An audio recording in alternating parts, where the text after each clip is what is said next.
Keep a fire burning red in a Georgia representing of a comes hard here. You know. Big up Kidaki, Buxton massive. Hey Babylon boy, you go on like you know, like come son. Red. Never joke, never joke, never joke. Oh, money never, money never, money never, money never, money never, money. Now know what you conniving. Money, money never, money never, money, money never, money, money. You can keep your conniving money. When you in a corrupt in a bill, tell me money.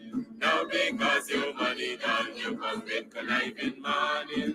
When you had your pocket full, in a bill, tell me money. Now because your money done, you hustle for tell me money. Yes, money, neighbor, money, neighbor, money, money, neighbor, money, money. Now I don't want you conniving money. Neighbor, neighbor, joker. Neighbor, neighbor, joker. Neighbor, neighbor, joker.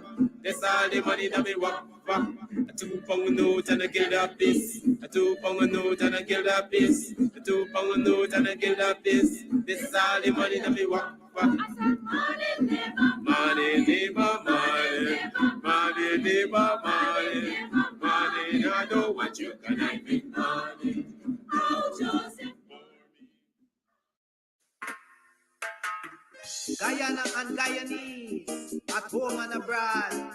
Tune in to Guyanese Morning Time, hosted by Kadaki Amsterdam, where the sun always shines. Guyanese Morning Time, the people call it Guyanese Morning Time. Rhythm, Guyanese Morning Time. Intelligence and knowledge run the front line. We go again, Guyanese Morning Time. The people call it Guyanese Morning Time. Rhythm, Guyanese Morning Time. Intelligence and knowledge run the front line. We go again. We rise up early morning watching Comes TV, where wisdom and knowledge, yes, it is the key. Exposing corruption over land and sea, where the wicked politicians they try to trick me. Guyana is a land for everybody. With 6 races should live in harmony. Is one set of people getting aisle money. Is one set of people doing the thievery. Guyanese Morning Time. The people calling Guyanese Morning Time. Rhythm, Guyanese Morning Time. Intelligence and knowledge run the front line. We go again, Guyanese Morning Time. The people calling Guyanese Morning Time. Rhythm, Guyanese Morning Time. Intelligence and knowledge run the front line. We go again. This is a program that you all can see. Sharing your views and your integrity. Like it, comment and share it all around. Pass it to your neighbor, safe and sound. A sad situation going on in this town. The voice of the people is getting trampled down. Out of the mouths of babes and sucklings, which has ordained me to sing. I sing Guyanese Morning Time. The people calling Guyanese Morning Time. Rhythm, Guyanese Morning Time. Intelligence and knowledge run the front line. We go again, Guyanese Morning Time. The people calling Guyanese Morning Time. Rhythm, Guyanese Morning Time. Intelligence and knowledge run the front line. We go again, fooling the people. You promoting evil. Stop lying to the people. You are a part of the cycle. Stop fooling people. You promoting evil. Stop lying to the people. You are a part of the cycle. I say, Guyanese morning time. The people calling Guyanese morning time. Rhythm, Guyanese morning time. Intelligence and knowledge run the front line. We go again, Guyanese morning time. The people calling Guyanese morning time. Rhythm, Guyanese morning time. Intelligence and knowledge run the front line. We go again. They got Breakford, Bork and Mark Benchcop. David Hines and Kadaki Amsterdam. Sherrod Duncan, Nigel London. Normal Brown and Gavin Matthews. Big up Paslow, Port People Governor. Simona Brooms, Robin Simpson. Hampton Green and Winston Jordan. And yes, we can go right on and on. Guyanese morning time. The people calling Guyanese morning time. Rhythm, Guyanese morning time. Intelligence and knowledge run the front line. We go again, Guyanese morning time. The people calling Guyanese morning time. Rhythm, Guyanese morning time. Intelligence and knowledge run the front line. We go again. The relatives and friends of young Wyndham Bacchus, they deserve justice. The family, the relatives and friends of our in Boston, they deserve justice. The family, the relatives and friends of Peter Headley, they deserve justice. And so when we say that Guyana is an apartheid state, we have the evidence to show.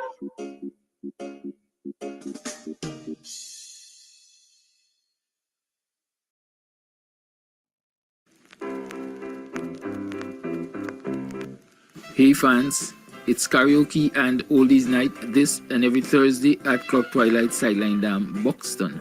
Dance to the magical songs of yesteryear by popular DJs and Camps Audio. Admission is free. Come out, let's make memories at Club Twilight Sideline Dam, Buxton North.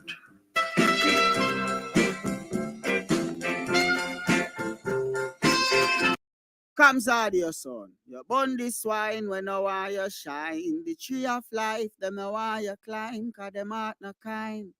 Comes I say them out no kind. Buxton Massive, Kidaki, Red Hat.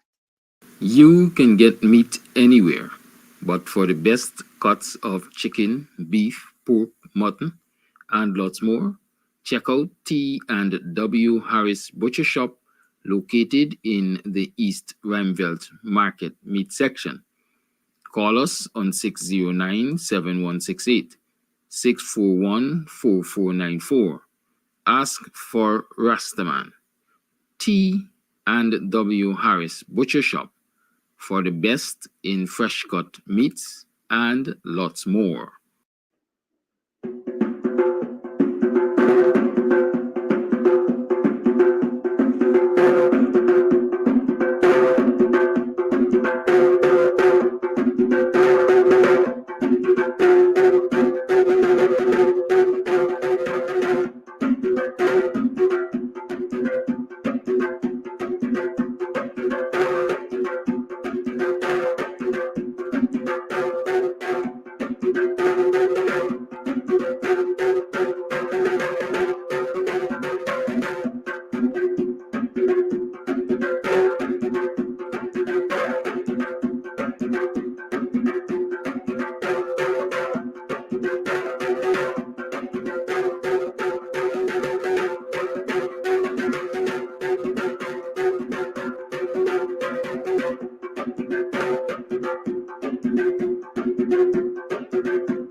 morning time.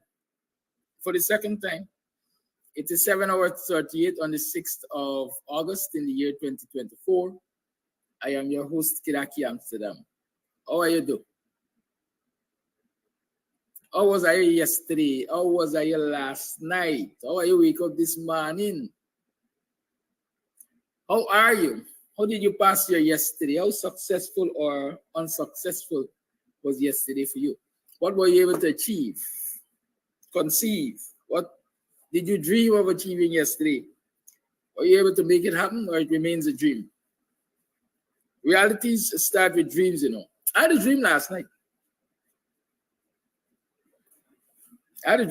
Well, maybe this morning, I was in the wee hours in the morning, because I went, I don't know. It was definitely after midnight, though. You know, I was going to wake up and take the midnight pee. It was after the midnight pee. Anyhow, I had a dream. Y'all could call me a dreamer. Martin Luther King say, I have a dream. You dream that one day things are going to be better for Black people in the US. I don't know. I think things have certainly improved. I don't know if they're better. Or at the best that they can be. Because it's good, better, best. And if we had gotten better so many moons ago, why aren't we at the best right now? Or is it this is where the best is? I don't know. But I jumped last night. It would appear as though two coalition parties are sitting, having a negotiation or a discussion, and a poll was done. And for whatever, thank you, Gordon Stewie, for whatever it's worth, somewhere in that dream, I was hearing something about 69%. Either 60 or 69%. Those are the numbers that were thrown at me. But what people say about dreaming when you can't remember it clearly? Y'all tell me, y'all got some wisdom that I would like to benefit from. What is the thing when you have a dream and you can't remember it clearly? And what's the difference between a dream and a vision? Right? Those are things I would like to know. I think the good book said old men will dream dreams and young men will have vision. Is that so? Or is the other way around? But I want to have an understanding of what this dream was really about, right? And why I can't remember the details of it. But I know it had to do with the opposition and the numbers, either 60 or 69. I kind of like 69, right? That's a good number right there. Yeah, it's 19 minutes to the number, to the 8 o'clock hour. How have you been? What did you achieve yesterday? What gave you hope in this democratic dictatorship? What gave you hope? I don't know. Then, what gave you hope? I have hope that we are going to be able to change a lot of attitudes and so on in this country if we continue to speak up and if we continue to speak out. I have hope. Yesterday, I closed the program, or close to the end of the program, we started talking about what transpired at Hope Town, what transpired at West Berbice. You're right, Cicely. Why can't I remember? I just leave it alone. It will reveal itself in time. Good. I agree with you. Yes. What transpired at Hope Town, what transpired at West Berbice, and so on, and around the country, as a matter of fact. Why is it we saw our people, our leaders, as you call them, in communities, if they're considered community leaders, but our people in communities which were expected to be strongly Afrocentric,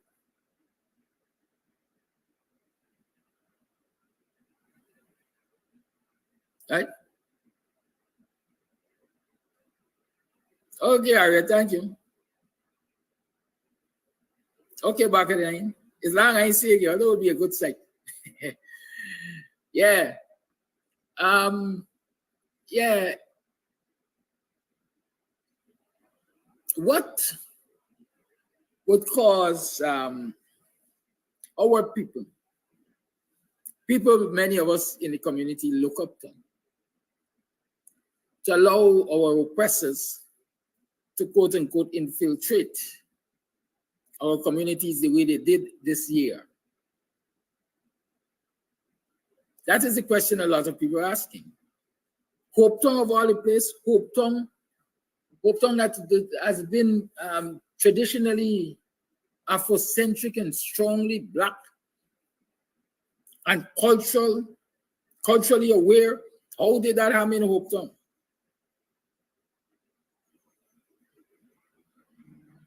It happened, in my mind, because many of us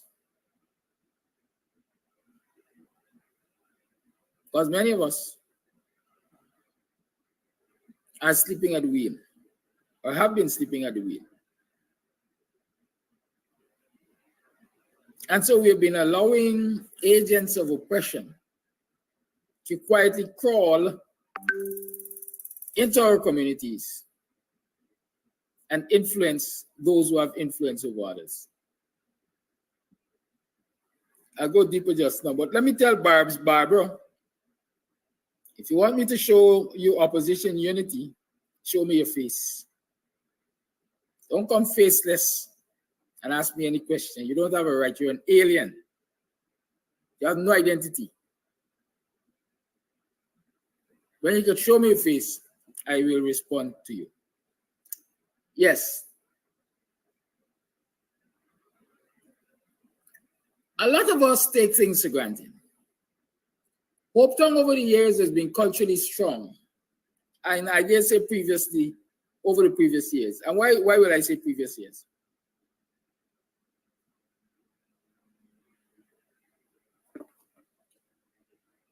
The older folks in Hope Tongue, the elders,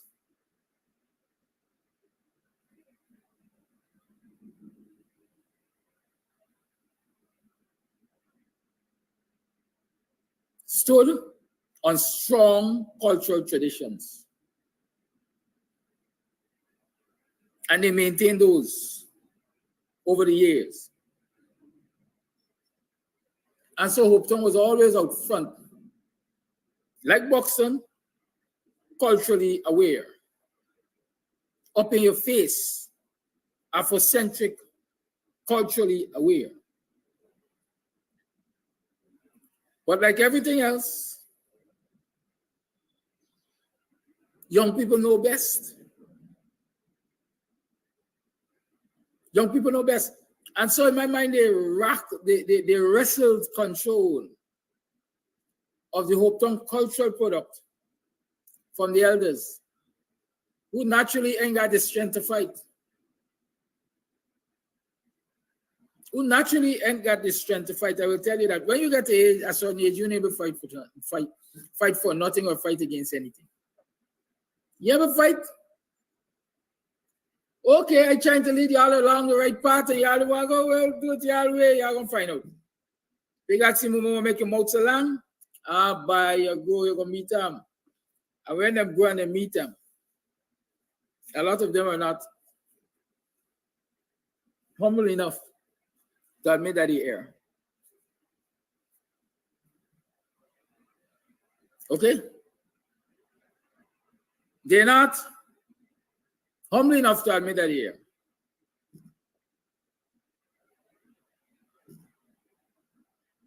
Yes, you're going to find a few elders in the midst, because like people, some of us are trapped by our egos. Some of us are still looking for the opportunity to get rich and get rich quick. Some of us squander our youth, so now that we're getting old, you're looking to grab left, right, and center because, hey, we come to realize, hey, I left a legacy. As it is right now, my legacy ain't none. And so, yes, you will find some of the elders ganging up with the young generation. They just come, know it all. To wrestle cultural products out of the hands of the elders who are really guardians of the culture. And so one of the first things you found happening is Hope Town started hosting a soiree. But then it moved from a traditional soiree where you could have gone and enjoyed the rich African culture to a big dirty street line. Call it main street line if you want, and worse than that. Every street corner was a big set. And dirty music and bubble down. No place to the culture. No place to the culture. And our national leaders, national political leaders, perhaps did not see the necessity, the urgency with which they ought to have intervened in that situation and sit with the old and the young in Hope Town and neighboring communities too, and say, hey, you are destroying an asset that you have. You are squandering an asset that you have. You have a unique cultural product for tourism. You have a unique cultural product for tourism. If you stick with the culture, if you maintain the culture, you are going to have people like they previously did, travel from far and near to come to Hope Town to enjoy and experience the culture. But nobody intervened. Everybody complained though. I don't go Hope Town no more. The thing is one big dirty street line now. It stopped taking a village.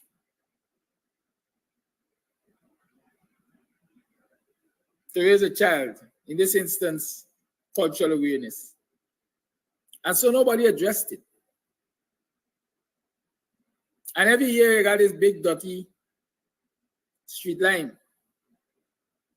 Minus the cultural awareness, the cultural aspect, the cultural products of Hope Town. And since the organizing of a street line of that magnitude calls for resources, calls for money, calls for partnerships, I would assume that the PPP saw the opportunity, and through the government, they partnered with those who were willing to take pay, those who were concerned more about lining their pockets and presenting the African culture for the world to see so that we can stand tall. And so you find the oppressed now dancing masquerade for the oppressor, like the ancestors were forced to do, except now that they're doing it freely. Y'all going to research the history of masquerade. Masquerade was for the entertainment of massa at the great houses on the plantation. Sunday morning masquerade, massa and the whole entourage sit on the great house platform, veranda, where you call it, and the enslaved out there, flouncing for massa throw down a jail.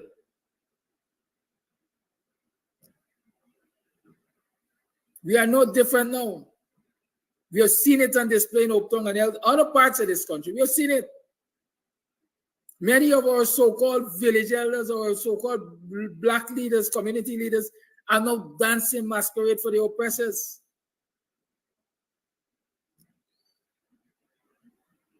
And we're asking how this was allowed to happen. It was allowed to happen because the national leaders, national cultural leaders, have failed to step forward in a timely manner and say,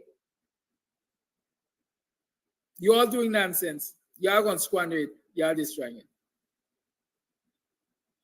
I just had a word, something like the Christian pastors. I just had a word. It just dropped in my head. That a lot of our African Guyanese leaders are not giving leadership to the African Guyanese community from the community base, because they're waiting for national political power. When we in government, we're going to do this. When we in government, we're going to do that. When we in government, we're going to do the other. We have to lead our people even while we're out of government. Good morning. Hello. Are you calling in for the live program? It's not the time yet. I'll open the line short. Right? Can we lead our people while we don't have quote unquote political power as a governmental power? Can we? Maybe if we put our energies to leading our people out of bondage, even while we're in the opposition, then they will help us to come out of the opposition and be the government. But we crack every day and we go on every day. We in the government, we got the resources that the government has. But do we have intellect? Can we teach our people? Can we guide our people even without the resources that the government has? I'm putting it to you this morning, we can. And I'm saying that a lot of these failures, because that is what they are, that we're seeing on display from the African Guyanese community, are taking place because those who call themselves national leaders are failing to go into the communities and sit with the local leaders and lead. And lead. African Guyanese spirituality, for the most part, look up to the spiritists, as we call them. Right? The spiritual leaders. They got all kind of names that is called them, the Jordanites, the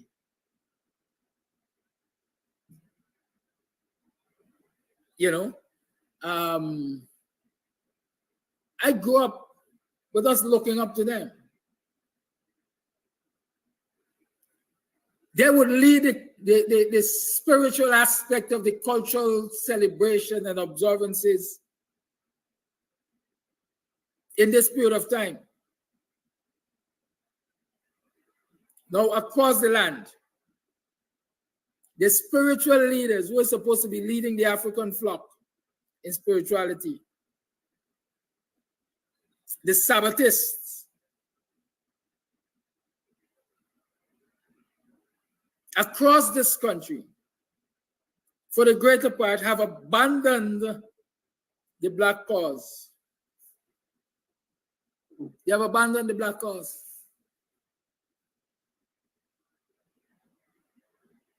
For individualism. Oh, the Ministry of Culture is now giving me money. I'm hosting my own celebrations. And so I can't partake in yours. Oh, the Ministry of Culture has asked me to officiate at a ceremony they have on the same date with yours. And so I can't partake this year.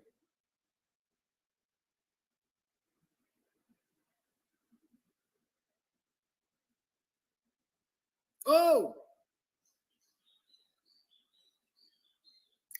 my church is not registered with the Ministry of Culture. And so they have asked me to go to Huaha or a walkabout with the president, and so I'm not available. That is what our spiritual leaders have become. Pimps and prostitutes. And I have no apologies for saying it. They have become pimps and prostitutes across this country. The government of Guyana, the PPP, the oppressive PPP, Black people oppressors, have now been able to buy not only the pastors and priests from mainstream Christianity. But they now have in their pockets the Sabbatists and the Spiritists and the other Afrocentric religious leaders. And we ask, why Hope Tongue? Hope Tongue because of individualism. Hope Tongue because of greed. Hope Tongue because of failure to lead. Hope Tongue is just an icon of what is happening across this country. Can we stop it? I'm sure we can. I'm sure we can. Should we hasten to stop it? Definitely we should. Because let me explain this to you if you didn't understand, or if you haven't seen it, or if you haven't looked at it from that angle, or if you're too daft to even consider it. It will not stop. It will not stop. It will get worse. Because these Sabbatists, these Spiritists, whatever you call them, they got Sabbath school. Our young children will go to Sabbath school. And they will be indoctrinated.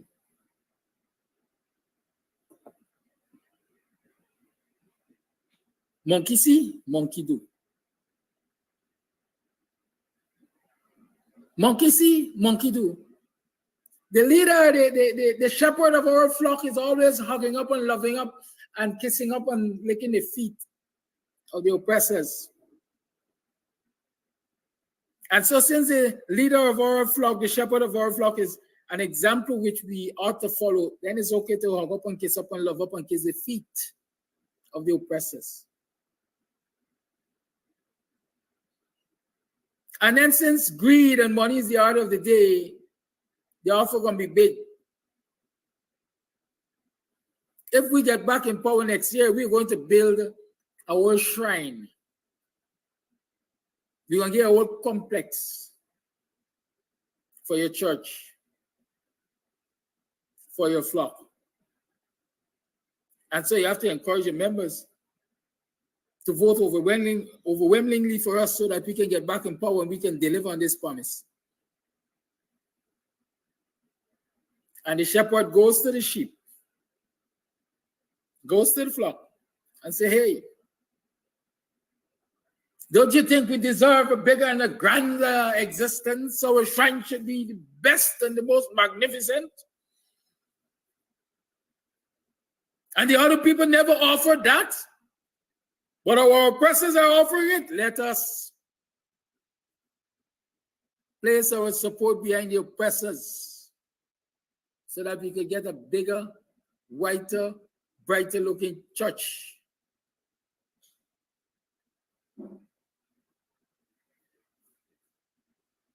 And so the influence is exerted through the shepherd to the flock. Because we're all egotistic and we're all materialistic. We don't group think.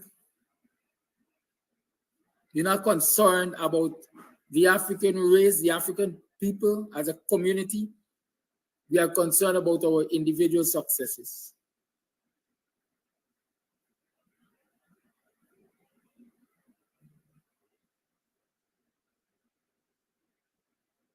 You getting me? You're understanding the picture?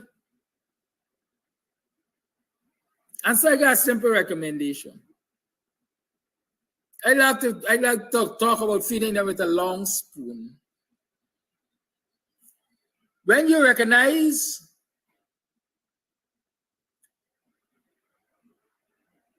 people who are supposed to be your leaders, people who are supposed to be setting examples which you are to follow, and those examples are not good enough, and you recognize it's all about them and not the flock, let them be. Let them be. Let them hug up and kiss up and love up and kiss the feet of Massa. But you find some place to be. Not among the flock to follow them. Not among the flock to sell your birthright. Not among the flock to sell your people into slavery, modern day slavery.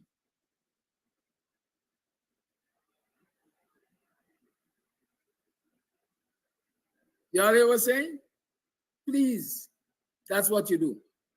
I'm going to share a personal story. A lot of people don't might know or might not know.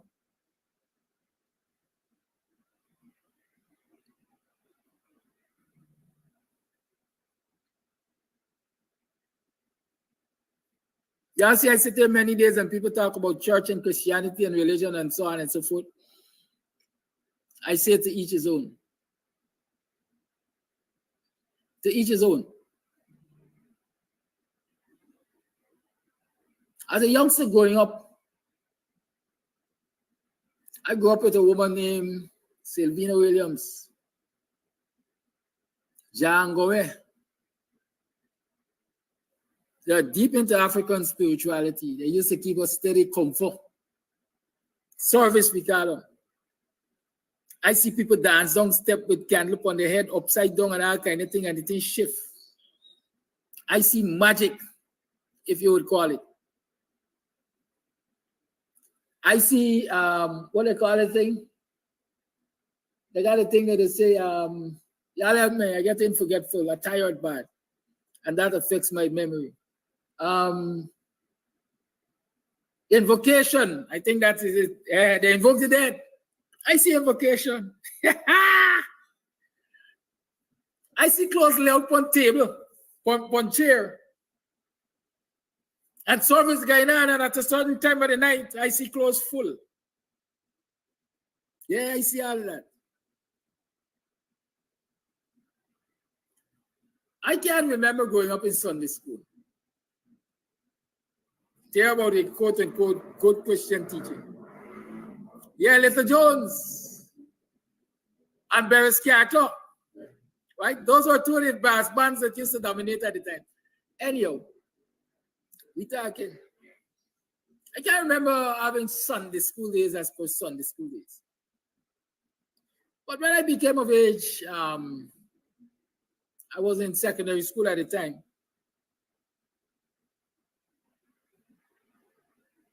Right? I was in secondary school at the time. And out of curiosity, one Ash Wednesday, I think, one of my classmates who was worshiping at Sacred Heart invited me to go cross and so on and things. Curiosity is good and it's bad. I went to the Methodist church and I know this Catholic, right? Since Sacred Heart. I think it's Roman Catholic. I can't remember, wherever it is. But as they're giving ash and communion and so on, you get your ash, no problem, but communion, the question was asked, are you, what's the word it's called, man? Baptized, number one, confirmed. You have to go to confirmation class and so on. And I went, no. I was told no. I couldn't get the communion, I think, because of that reason. I wasn't baptized and I wasn't, or I wasn't confirmed in the Catholic religion or whatever. Anyhow, I left there and I went to St. Augustine's late in the evening. They had service too. And the same questions were asked. Out of curiosity, I said yes. And so I got the communion and so on. And so I adopted the Anglican denomination of Christianity, right? And I was staunch as youth leader and all of that in the Anglican church. But I had two experiences in particular in the Anglican church that made me walk away. One, I was given the responsibility of spearheading a particular fundraising event. And at the end of it, I was made to hold what we like to call the shitty end of the stick.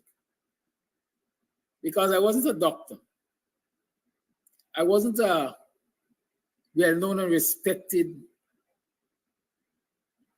big man in the community.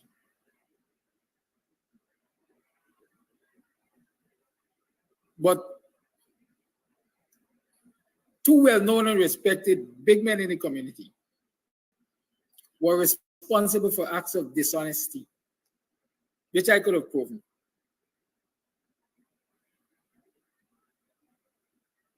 And the priest said to me, Kidaki, Brother Kidaki, we can't report this to the church. It is not going to look good.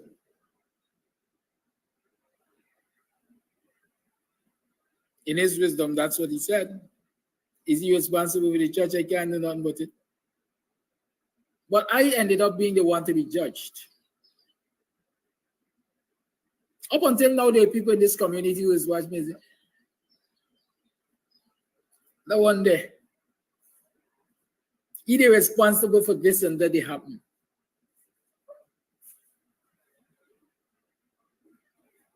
But you know when you got clean out? Immediately I asked myself, what kind of leadership is this that is prepared to condone this act of wickedness on the part of these two specific persons and tell me that I must stay quiet on it?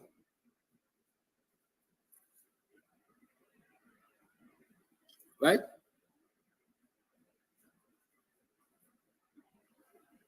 That was my first experience. And I stopped going to church based on that experience. And my mother, a devout Anglican woman, every single day of the year, if she get the opportunity, she would ask me, "Why I ain't going back to church? Ain't coming back to church? Come let me go to church."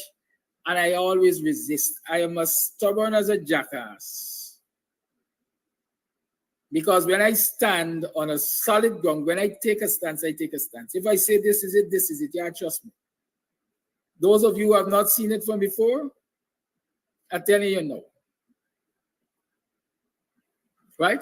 And when I made up my mind, it's made up. And so I resisted going back to church all the years. My mother came and she died.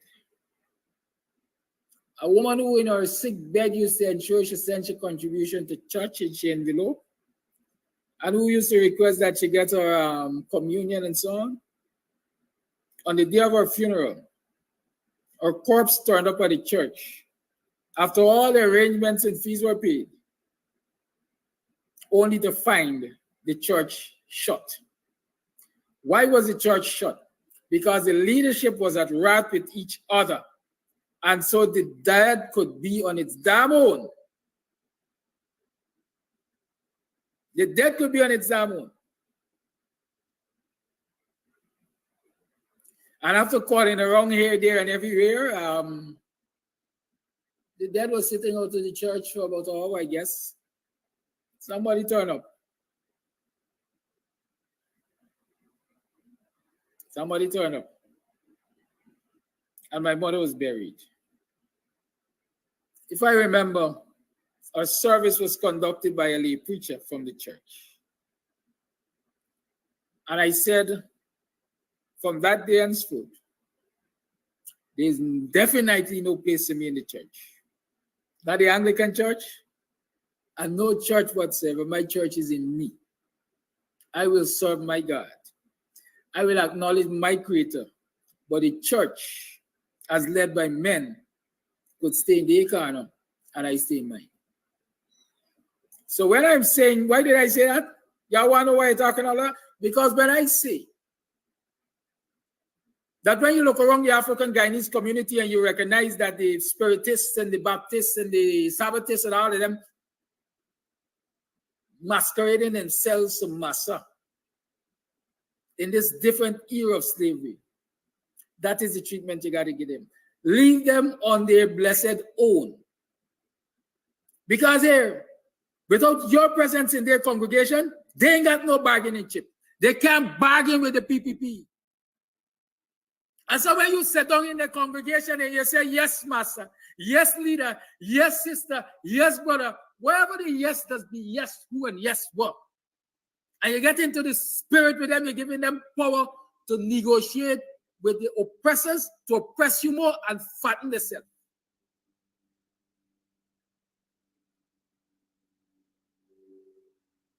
And so when Sister Rat, when you recognize Sister Rat is having lunch with the oppressors, and Brother Cat is having lunch with the oppressors and meeting with the oppressors and coming back to give you direction, run. Run far from them and leave them all alone.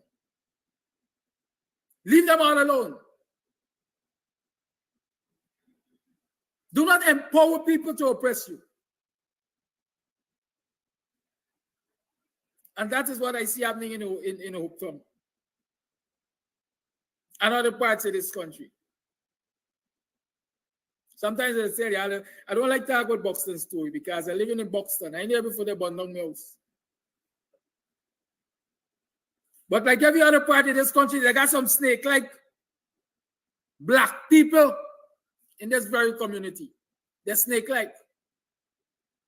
I like to tell you all about the one that tell me, who, me? I would go to the table with you and watch you feel.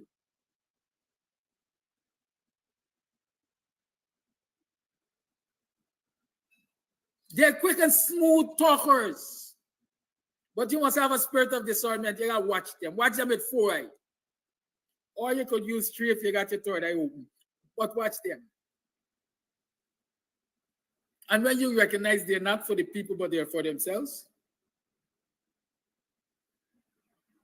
let them go. Let them go. Let them go. Let us stand on their own backside and see if they're not going to follow. See if the PPP got any time with them when they are standing alone.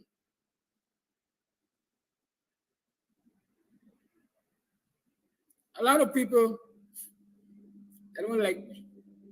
That's an acknowledgement. I know that.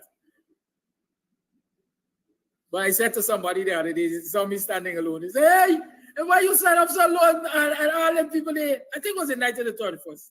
I said, you think I'm alone? Say, yeah, well, you're physically alone. I say, yes, I'm physically alone, but I got my creator with me. And they're important. But being physically alone doesn't bother me. I'm the last of 11 children. And so all of my siblings were older than I am by the time I was born. So I was the loner. I was the loner. So I accustomed being alone. Alone didn't bother me. Sometimes you have to be alone if you want progress. Sometimes you have to be alone if you stand for righteousness.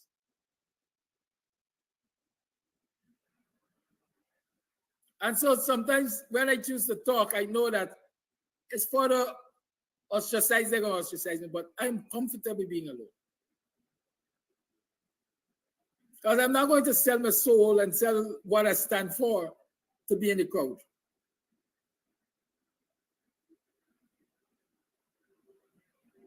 Y'all got to take some hard position. Y'all take some hard position. The drummer in your community that you're hiring all year to play at your functions so that it can get work.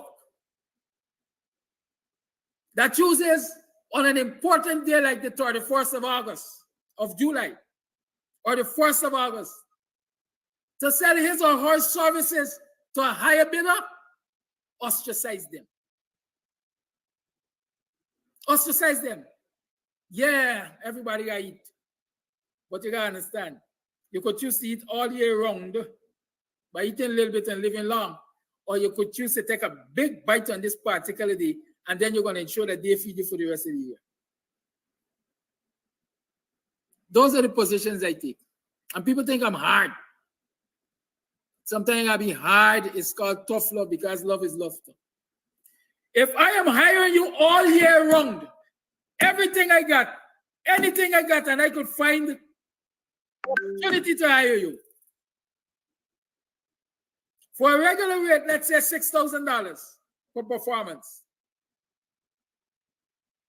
And in that year, if I get opportunity, I will find work for you if I don't have work.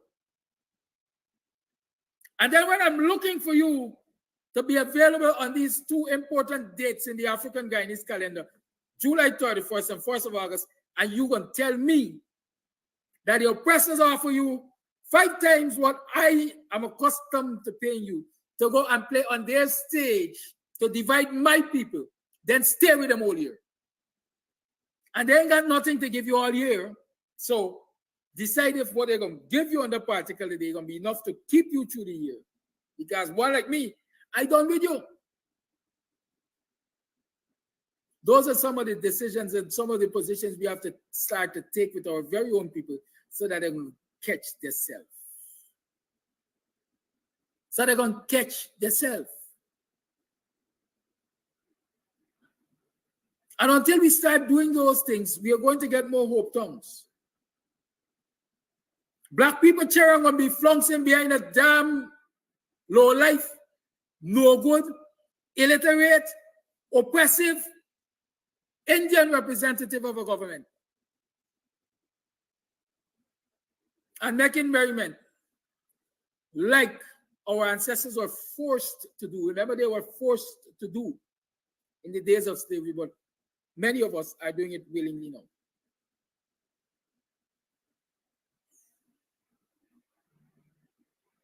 If we don't address it, if we don't deal with these people,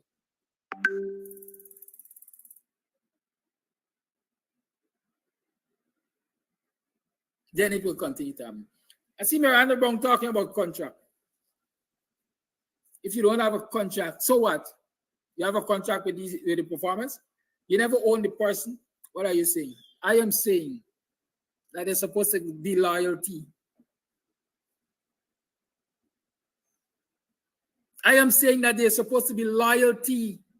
Loyalty to the race, loyalty to the ethnicity, loyalty to the cause, loyalty to whatever you want to call it, but there's supposed to be loyalty.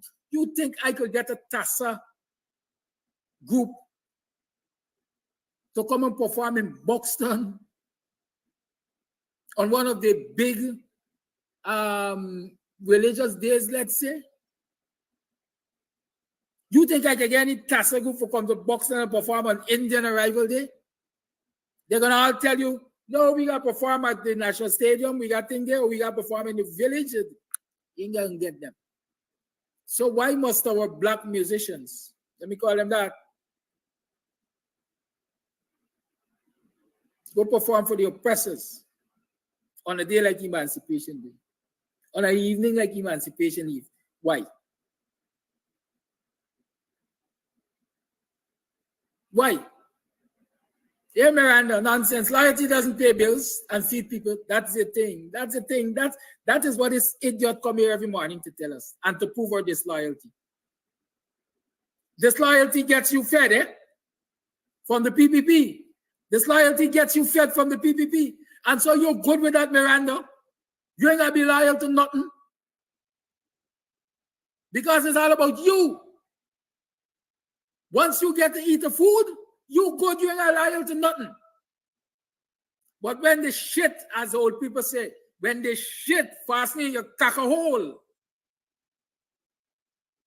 then is when you're going to want the very people that you don't need to be loyal to. What else, Callum? The nah. Yeah. When the nah fasten in your backside, that is when you're going to want the very people that you're saying no need to be loyal. This loyalty is what puts food on the table. Get a grip of yourself. Get a grip of yourself. I ain't following no disloyal leader.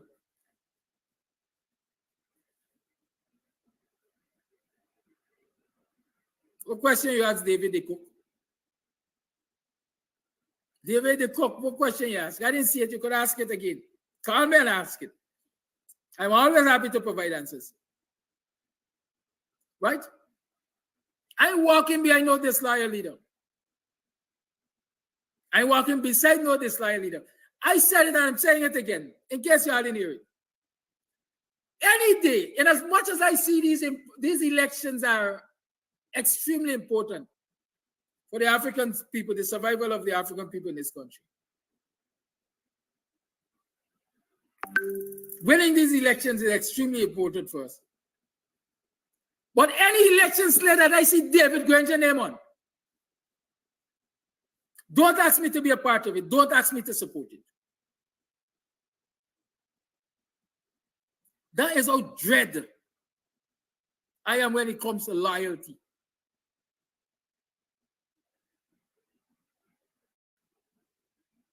Any election slate that got David Granger name on it, or as a matter of fact, close to it, as anything, I will not be a part of. Because I think he has been disloyal to us. He didn't rally the African man to protect the seat of the presidency when it came under pressure. He didn't rally us.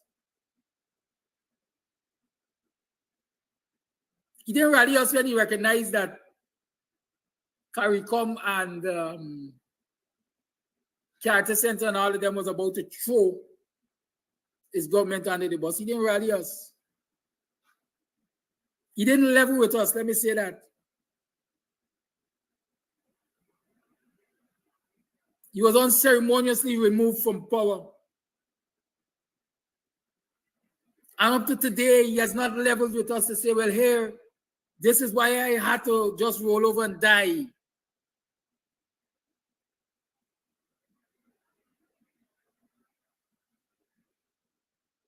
And so you have been loyal to the cause. Why do it next to you? Contaminate my good soul? No, I wouldn't. I said before, I say it again, a lot of people believe that I come here every morning and I talk and I teach and I sacrifice and so on because I want political power. I want what's best for my people as a nation, first and foremost, and as an African man, specifically.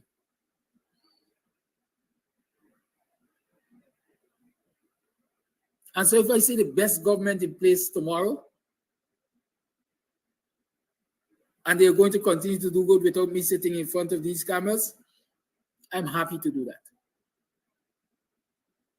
So in case you didn't get that clear, don't believe that I'm about power, me getting political power, me being in office, me being this and me being that. No, I really and truly, I'm not going to put my life on hold for that. If it comes when it comes, dependent on the moment and how I see the relevance of it, I will deal with that. But I'm going to sell my soul for it. I'm not going to sacrifice what I stand for it. But that is what is happening in our communities.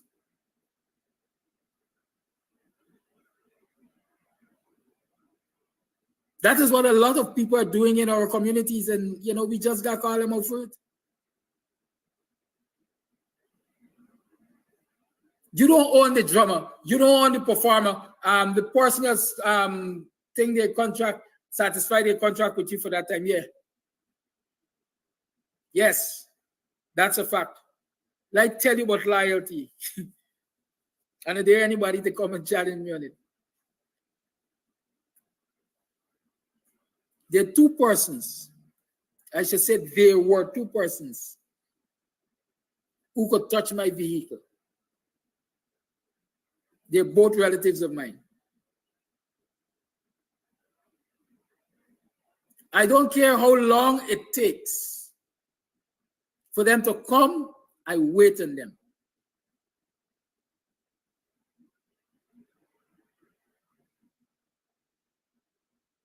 That's how I operate.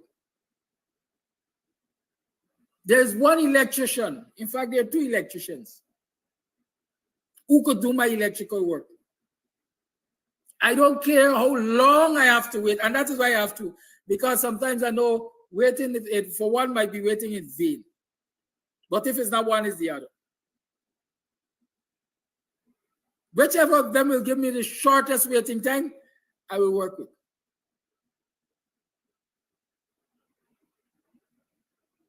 That for me is loyalty.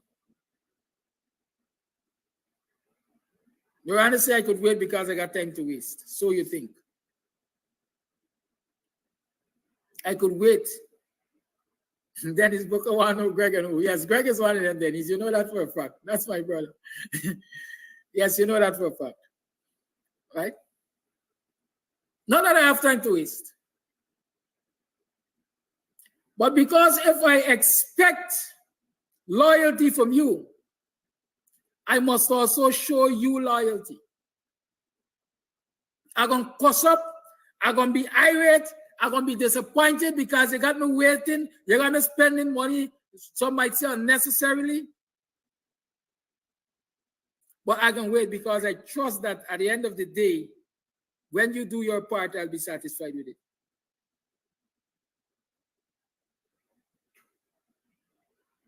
And if you can expect that from me, then I must expect something from you. And if my leaders are expecting me to walk with them through boiling bear head, then I must be able to expect from them honesty and loyalty to the cause which we are fighting for. Is that too much to ask? Is that too much to ask? You got me running up and down the course from corner to corner, this country shouting David Granger, support David Granger, Granger for president, with you, this, that, the other, the next, that. And you making decisions quietly behind closed doors, and then we got to face the consequences of that. Who the heck could come and tell me support that again?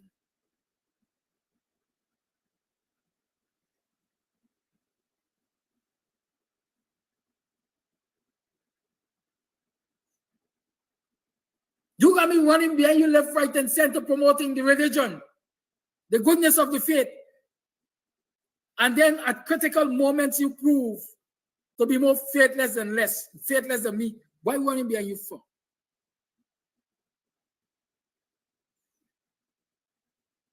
Don't talk to me.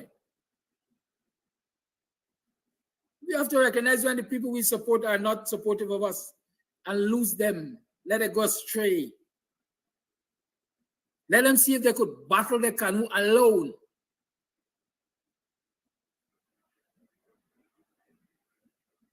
There's a hint to Benny when I question, but take notice. The lines are open.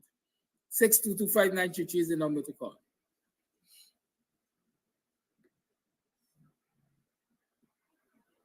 But the one thing I said to y'all, they don't like when we are in unity, or unity bothers them. A statement, a question. I'll read a letter or an article, whatever it is to you. Quality life. Yes, good morning to you and all my African black brothers and sisters in Guyana. Happy Tuesday morning.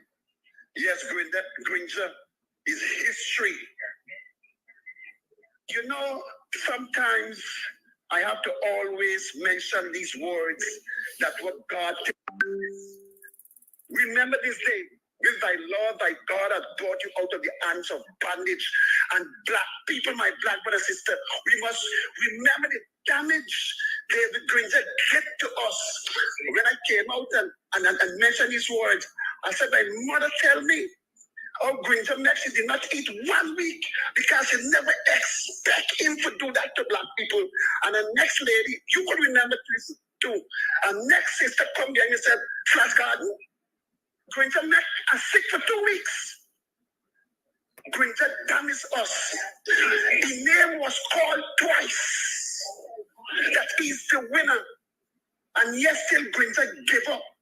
Hamilton Green, it is alleged, say, hey, call out the election, look what happening. Look what happened in 7 boxes. He said no. You see, when black man said no to black man who know what politics, black people got to suffer and poor people. And Granger is to blame for from now till the world end is something we got to live with. Jack Joe said, play me, listen, Jack Joe. He said, David Granger, tell him he will not accept. You still there? Yes, I am. He will not accept the decision because he don't want to sit there in front and vote in one vote. Jack Joe was so glad because Jack Joe ended up sitting in Parliament with spile vote. He was right to call them out. I agree with you. And he never come out one day and apologize to black people. Granger was so dirty to black man. A black lady who not the video. When Granger met black man come out to old man in the sun. Then he a driveway, one black sister have to lie down across the street. I was so embarrassed. I said, no, you have to come out and tell us something. And when people talking about Granger, because God is going to always say, now you shut your mouth and remember what God said. Remember those who ought us and talk about it and don't fall in it. So we have to accept today what a black man, what a coolie man doing to us night and day. And Granger never come out and protest one day on the street with nobody. He never got in front of the car saying, how the hell you will make, sorry for my language, you will make Gladys sing? Put that coolie boy in office with spile vote and you don't say nothing as a leader? Shame and disgrace when you lead. David Granger. You make them little children punish. You make teachers punish because of you. That was a mistake. You will free to a black man and in the bus. Thank you very much for your time. Thank you for your call. You see the photograph on the screen there? That image? You got him running wild. And that is what I want to see. Because when we unite,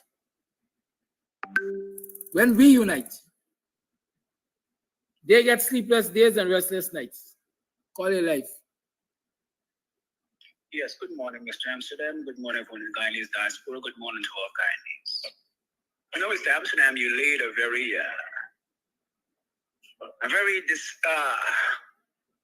troubling logic this morning.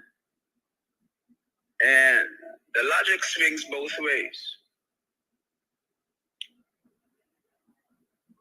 David Arthur Granger as president did many things which we were against. And I have often criticized President Granger for what occurred. And while criticizing him, I criticized him on accountability and transparency. And like you said, the point you were making is, but we must not follow blindly. That's the point you were making, and not allow the PPP to infiltrate. That's how you started out, at least. Infiltrate our communities. But at the end of the day, we got to follow somebody, and that's what you also say. Because I take it by the fact that you are at GCOM protesting that you are getting ready for elections. So we have to be following someone. That's what you're implying. Throughout the years I've been listening to you. So we are going to elections. The question is, who are we going to elections with? Keep in mind that David Arthur Granger was a part of an APNU group, which Ramjatan was part of. Was a national security advisor. And Ramjatan's pick was the one who sabotaged Granger to begin with. The AFC. And the AFC are the ones, Kamrat Ramjatan are the ones that send the police down the road to get their ass whooped. And he knew that. Don't be talking about hypocrisy. We got to be very careful about the whole logic of hypocrisy, because Kamrat Ramjatan, as leader of the AFC, is big-time hypocrisy. He was hypocrisy with the PPP, according to the PPP, and his hypocrisy still. Police got their ass whooped on the road because of what he did. And Kamrat and Charandas happened as a result of what the AFC did. But we're still following them today. we're still lining up to go vote for the AFC. I'm saying, while we claim we're going to elections, who we going to elections with? Are we going to elections with the AFC and APNU together? Because if we claim that we're going to throw away the PNC, then AFC got to go too. Because they got equal hypocrisy with them. Not to talk about Niger Hughes, who couldn't stand for us when the Amerindian girl was accused of rape. So we've got to be careful about the distinctions we're drawing. Because at the end of the day, who are we going with? Yes, our elders have allowed things to infiltrate. And the point you made this morning about infiltration, as you started out, I accept that point. I accept that we must not be following blind leadership. But at the end of the day, who are we going with? Now, Comrade Norton and the PNC said that the leader and the winner of the elections in the PNC will be the presidential candidate. He will be the presidential candidate. So this David Arthur Granger thing, I don't know where that's coming from. Can he be on the ticket? Possibly. But that's a hypothetical at this point that you're proposing. Is Ramjatan going to be on the ticket? So when we could, because Ramjatan and Granger together did what they did. Let that be known. It was Ramjatan, the first one that signaled us that Granger was going to concede.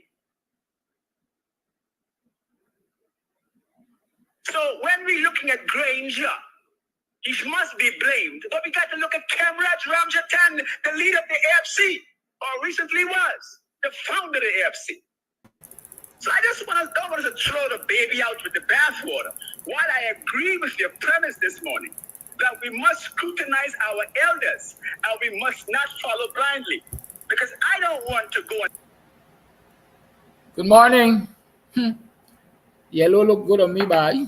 I got way more yellow. Morning, how are you? Welcome to another program of Guyanese Morning Time. It is 7 hours 22 on the 7th day of August in the year 2024. It's still Liberation Month, yeah? And it's Wednesday, so we're going to have Dr. HINDS in the house.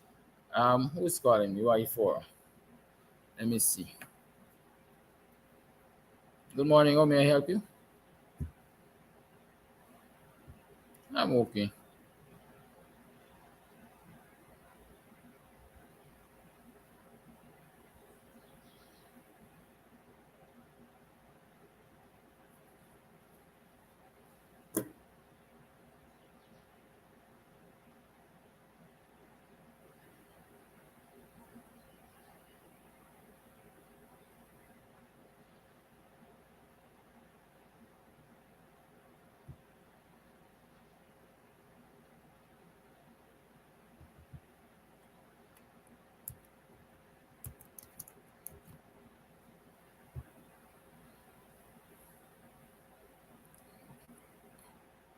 You recognize this is not a calling period, right?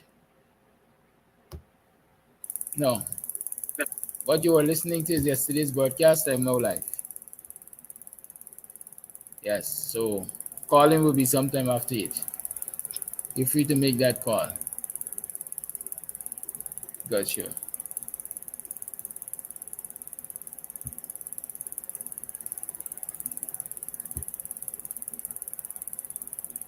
Yes, morning, are you morning? So there was a caller there who wanted to express himself on a particular issue.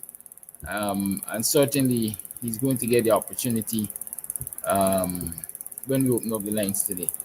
But the meantime, between time, it is 24 minutes past the 7 o'clock hour, and I am your host, Kiraki Amsterdam. How you doing? How you doing? How was your last night? How you passed yesterday? What happened that was significant yesterday and gives you hope for today? What are your aspirations today? What do you expect to come from this government? Do you expect a change in behavior? There are lots of things that we will be talking about, but definitely we're still in Emancipation Month. And so I would want to continue to talk about those issues which are affecting African Guyanese in particular. Good. Dr. Hines is in the house, like I said. So, Dr. Hines, welcome to the program. Thank you. Good morning. Thanks for having me again. Good morning to you again. We are still in the month of emancipation, liberation month, as I like to call it. It's just, as a matter of fact, 7 days into August month. We've had a number of activities in Buxton, as we normally do, to commemorate, to celebrate, to recognize the importance of emancipation and Emancipation Month and so on, Emancipation Day and so on. We've just completed the libation ceremony and the Black is Beautiful cultural evening on the Buxton Line Cup. And then we did the Usikwana symposium at the Tipperary Hall. Coming out of all of those activities, a lot of things I would say arose, things that grabbed the national attention. But I want us to talk about Nigel Hughes, leader of the ASC, Aubrey Norton, leader of the PNC, and yourself on the stage of the Black is Beautiful concert. Some people are saying, number one, we have taken a cultural event and turned it into a political platform. I want you to address that to start with. And then secondly, I see Randy Singh writing about what occurred in Buxton on the night of the 31st, and he had a lot to say. So we are also Randy Prasad. Randy Prasad, sorry. Yes. The advisor to the government, the presidential advisor. Yes, so we're going to go there eventually. So he was speaking on behalf of the government. Right. So definitely. you can take that as the government position. Right. So let's start about what was the significance, or what is the significance of three well-known, respected African Guyanese leaders, activists on the same stage on the night of the 31st? Well, those are the three political leaders in the African Guyanese community. They're not the only leaders, but they're the three top political leaders, you know, the three parties that are organizing and have some roots in the African Guyanese community. So it was only apt, I think, that they address African Guyanese, and we took the bold step in Buxton to afford them a platform to do that. Now, you alluded to the fact that there was a tiny minority of people who would normally organize these events with us. You know, I think innocently taking the position that, you know, the cultural event was too political, you know, or some of them put it more drastically than that we turned into political. No, I'm in sympathy with those people. First of all, they don't know, they don't know the history of 1st of August movement. We've been around since 1969. I joined in 1974. And we have always had what I call a politico-cultural approach to emancipation. Emancipation was a political act. It was an act of freedom, breaking away from plantation slavery and freeing ourselves. There's no greater political act than that. And so those who talk about emancipation as something where we dance and sing and eat, and not put it in context, are just politically backward or politically naive. And so the 1st of August movement has always had that approach.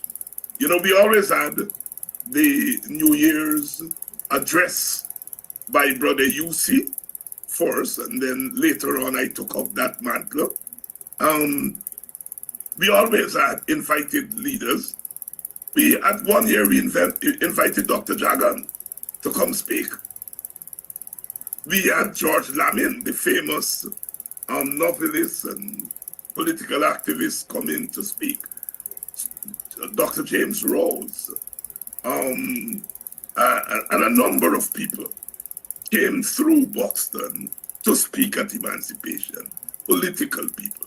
So this foolishness about emancipation not being political is exactly what I said. It's foolish.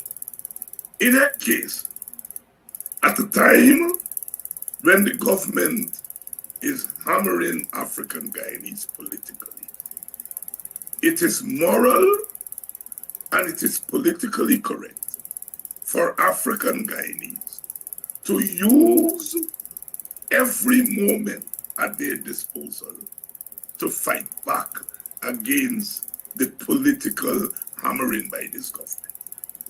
And so we in Buxton have no apologies to make to those. We're in sympathy with those few of our comrades who still believe our role is to sing and dance for massa and not to fight massa.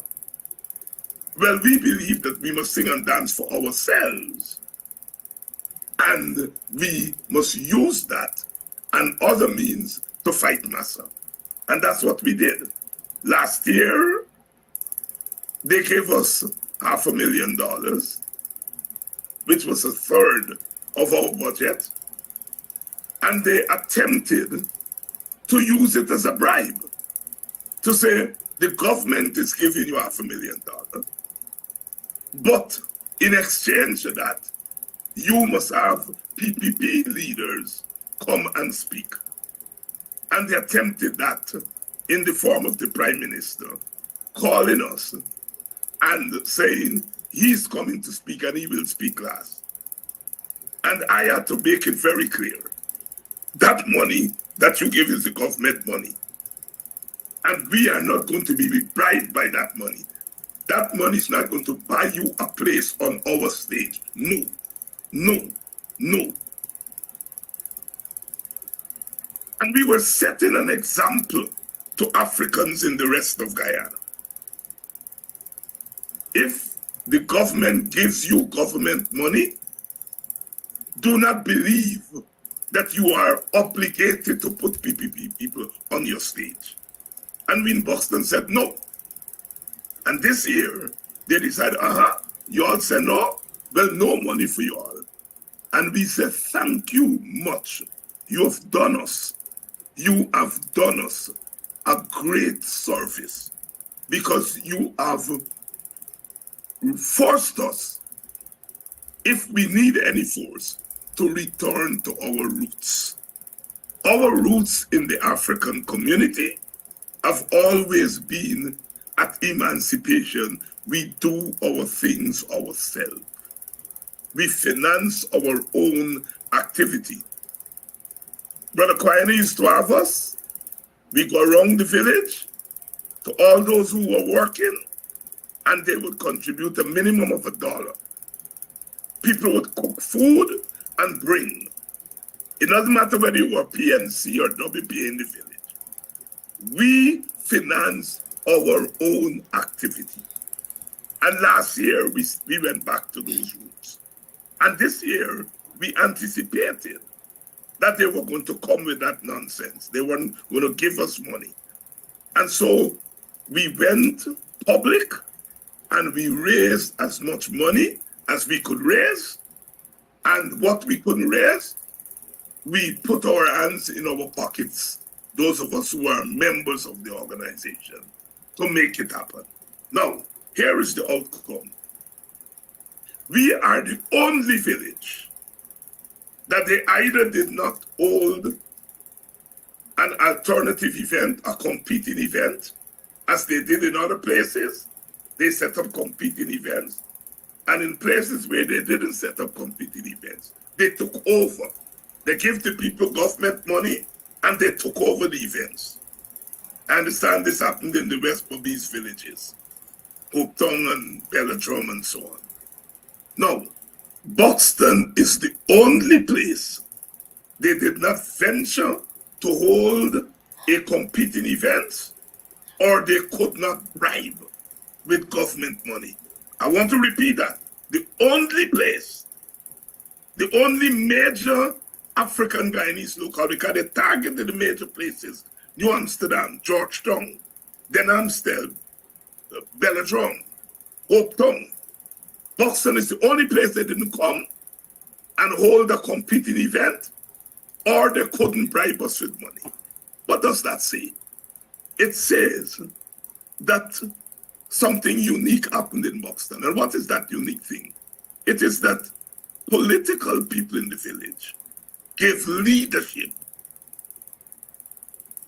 And it's a model that I think other villages and our political parties have to look at. We in the WPA gave leadership to Buxton, and we prevented the vultures. We prevented the evil people from coming into our village.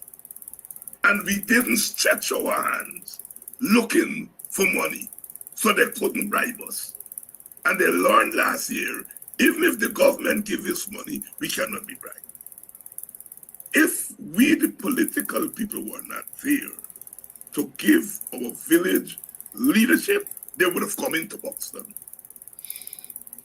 And the lesson, therefore, is that parties like the PNC ought to begin to give defense and defend their territory. WPA defended Buxton and protected Buxton from the rest to come in. Look, our people either doesn't understand this war that is taking place, or they understand it, and they are surrendering to it. The political party must not only organize nationally, it must organize and mobilize locally. That's the Guyana method. That we are national, but we are also local. And if the PNC and the AFC, and you can also say the WPA, are given more leadership in our villages, nothing like the people could have gone in to those villages and do what they did. Where were the PNC leaders in Hope Town, in Belladrum? Where were they? Protecting their people. What it means is that you've got to raise your own money. And you've got to mobilize your people. And that's what we did in Buxton. We raised our own money and we mobilized our people so that they could not come through and send slave catchers to catch our people. We are in a new era, and political parties that are operating in the African Guyanese community have to get real. They can't only come to us when they want votes. They must be there to defend us and protect us. And that is what I wanted to show. That is what we wanted to show in Buxton. That is why we could get the major leaders to come there. Everybody else would have been afraid to do that. In all fairness, I went up to New Amsterdam on Emancipation Day, and on the program they had Norton, Nigel Hughes, and myself. Nigel didn't show up. Norton and I spoke. So they were bold enough to do the same thing there.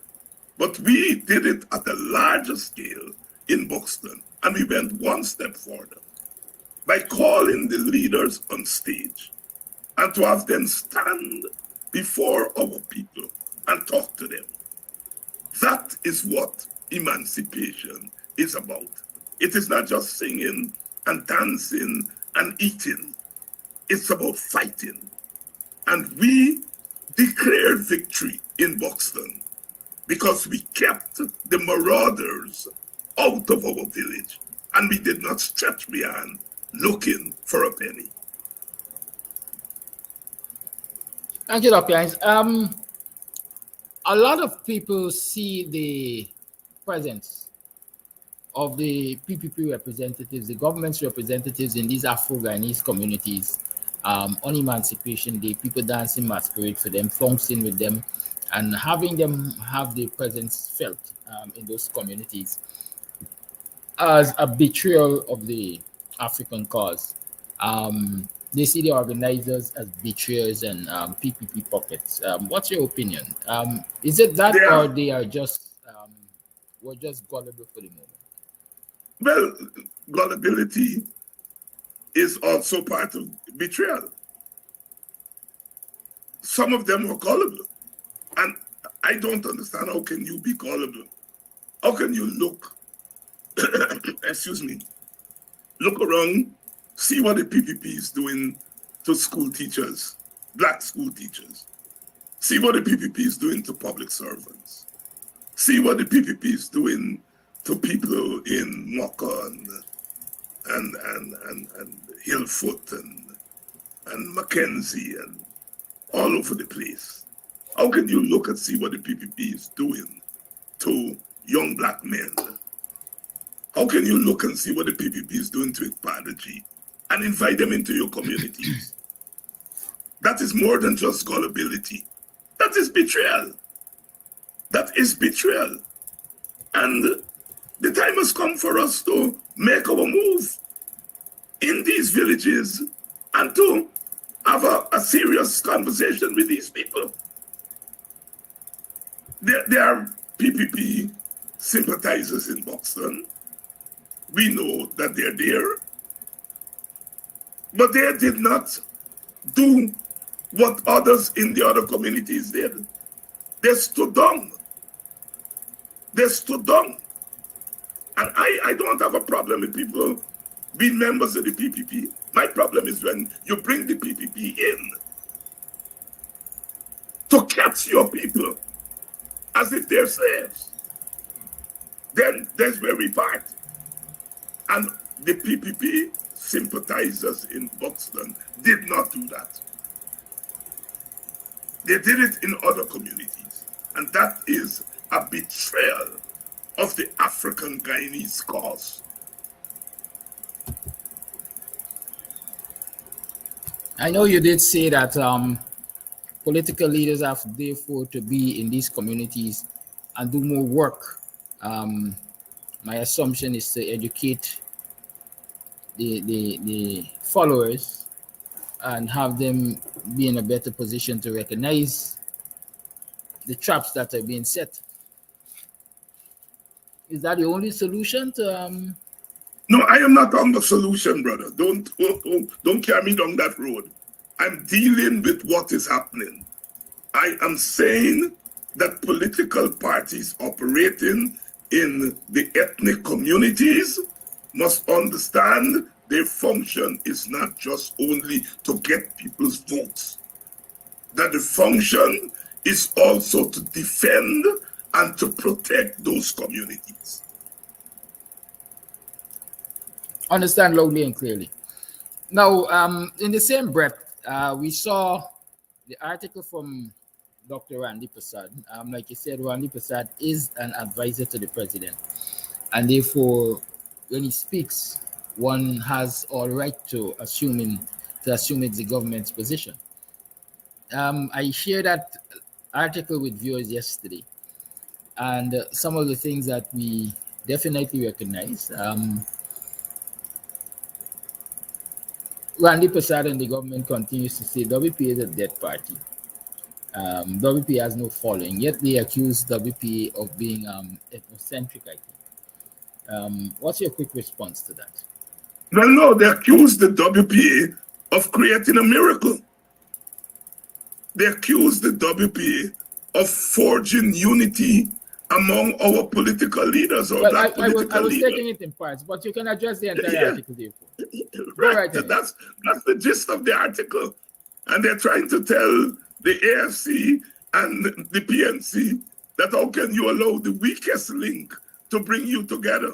Well, maybe what you call it, the weakest link, is really not the weakest link. If the weakest link can do what you are saying that we did, then we are not a weak link. In the end, the article was about the WPA. It was about the WPA.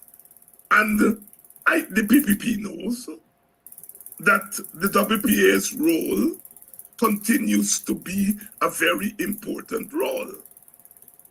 We are not the type of party that,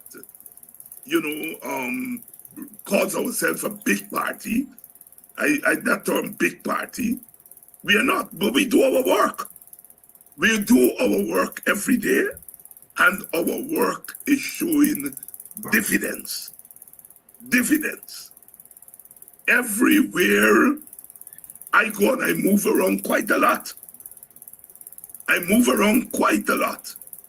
In the villages, as I said, I made it up to New Amsterdam on Emancipation Day. I went into the park on Emancipation Day, and I know what people's responses are to us. The thing about it is that we don't do polls. And whenever polls are done, the political parties do polls.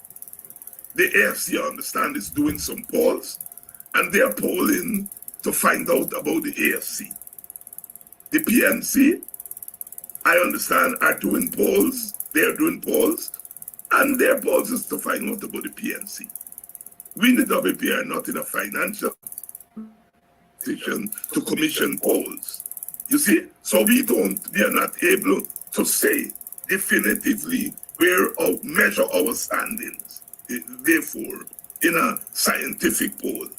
But we know what we are doing, and we know that what we are doing is showing dividends. And it is for those who were the political opinion shapers who they don't consider WPA when they're talking. You know, it used to be PNC and PPP. And then Nigel came in, and so they put the AFC and so on. And that is a failing of our political shapers. So when things happen, they're shocked.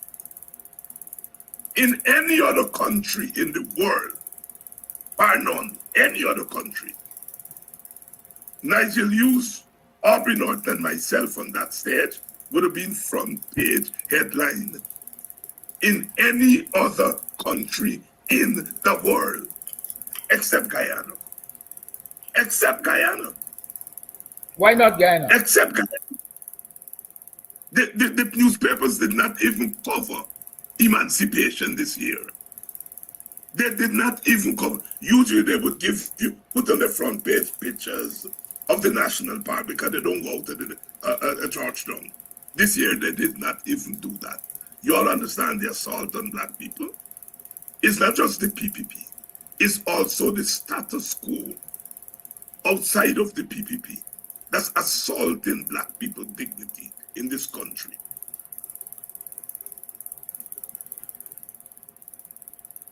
So in the same Randy Prasad article, the WPA is accused of preferring to see the hydrocarbons left, right, where they are. In short, the WPA is being... No. They didn't accuse us of that. Be fair to them. Dr. Hines, let me bring the article up because I would rather read the article than make such an error. Yeah. These days, the right-wing nationalists in Guyana are fond of carrying out the most egregious acts on foreign capital. The WPA, AFC, and PNC, as well as surrogates such as the OGGN and right-wing nationalists like GHK Lal, have daily assaulted the integrity of Exxon and partners. For these right-wing nationalists, the door should be slammed shut on foreign investors. These far-right nationalists concoct their discourses along the lines of ethnic oppression. The ultimate aim is to leave the hydrocarbons deep in the ocean. Am I misinterpreting that, sir? Please well, explain. you know, the WPA is not part of that. They put us in the group that they say are anti-capitalist. And so therefore we don't want foreign investment in the country. That's the big lesson of that thing that part that you read there. It's a way to say to the Americans, don't shift your allegiance from the PPP. Don't stop supporting the PPP. Keep us in office. Don't go over to them. That is pointed at the Americans to say, oh God, don't abandon me and put your allegiance to them over there because they don't like capitalism and they don't like you. That's the lesson of that passage. Hydrocarbon is only thrown in there as gravy. But the major lesson is to say to the Americans, these people are anti-foreign capital. They're anti-capitalist. And so you must continue to support the PPP that you put in office in 2020 and don't shift to them. That's the high lesson here. Well, I'm glad you brought out the lesson, because while I did not get to complete the question, I was about to ask you what was really what is really the intention of such claims, or placing the WPA in such light as being anti-capitalist, anti-Exxon, and so on. I think further down in the article, or somewhere along the way, the PPP in general also seeks to promote the WPA as anti-elections. Why this dead party? Let me finish. Why this dead party? This party, because the article also says WPA has no following. Why this dead party that has no following is of such concern to the PPP, and the positions of this dead party is so concerning to the people? Why? Well, you know, look, you have to first of all call your enemy dead. I sometimes hear them say the PNC is dead. I read somewhere this morning, somebody in this morning papers say if you call an election now, the government will win 2/3 because the PNC is in disarray and all these things. So in many regards, they've pronounced all the opposition parties dead. The PNC is alive, but they're dead because they're fighting Mati. The FC is dead meat. The WPA dead since Rodney 1980, when you were 8 years old, right? So you should not be alive today because the WPA died in 1980. No, that's the rhetoric. But you have to contend with the dead. Even if they're dead, when you're dead, is your zombie. That's frightening people. So they're pronounced as dead, but they have to deal with the zombies of the dead that they have created. And that's a matter for them. They don't want to deal with us living. They kill us, and so they must deal with our zombies. Thank you, Hinds. And I will continue from the very article, because I think obviously the narrative, who controls the narrative, in many instances can win the battle. And the PPP definitely has media presence. They control a large section of the Guyanese media.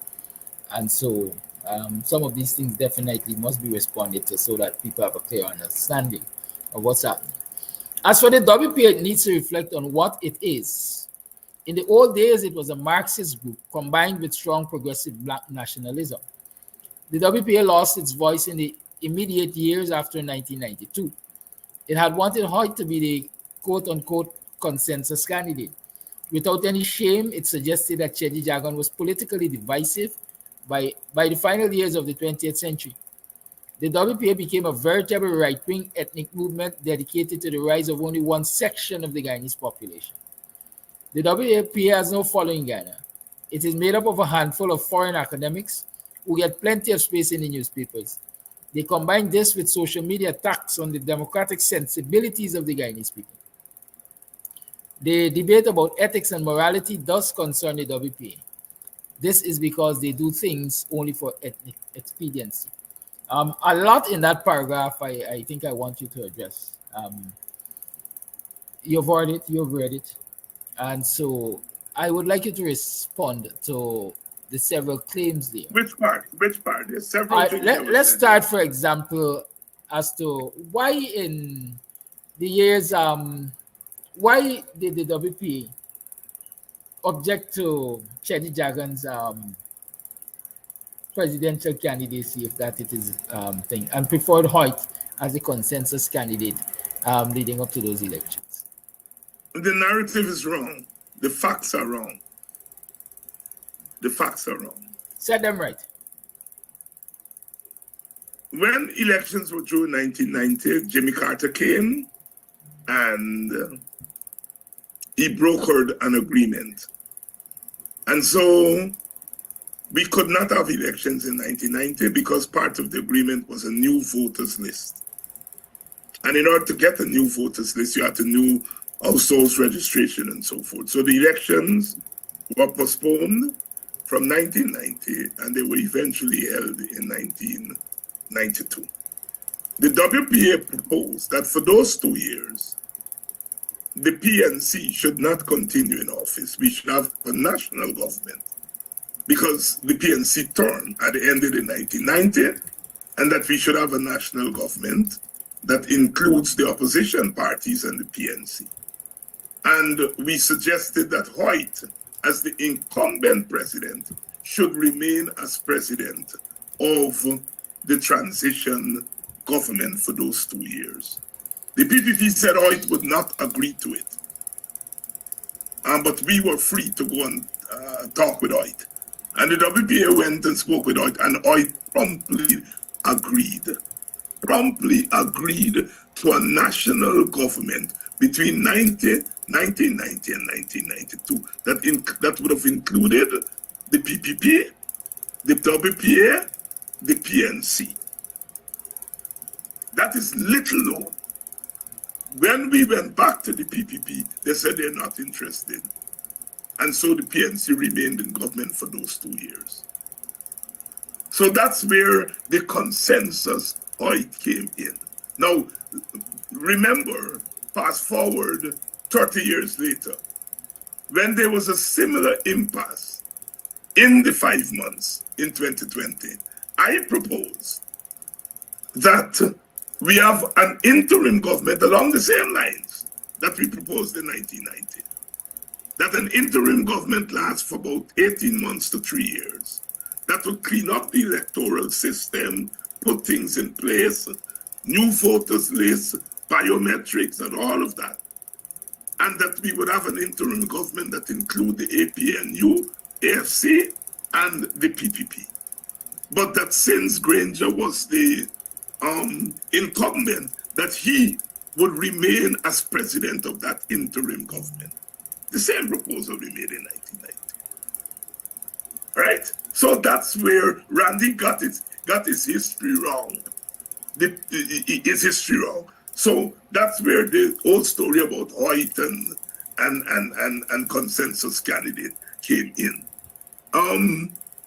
As it relates to Jagan, our position was that if we were going to have a joint slate going into the 1992 election, that is a PCD, Patriotic Coalition for Democracy, which included the WPA, PPP, some other parties, the DLM and so forth.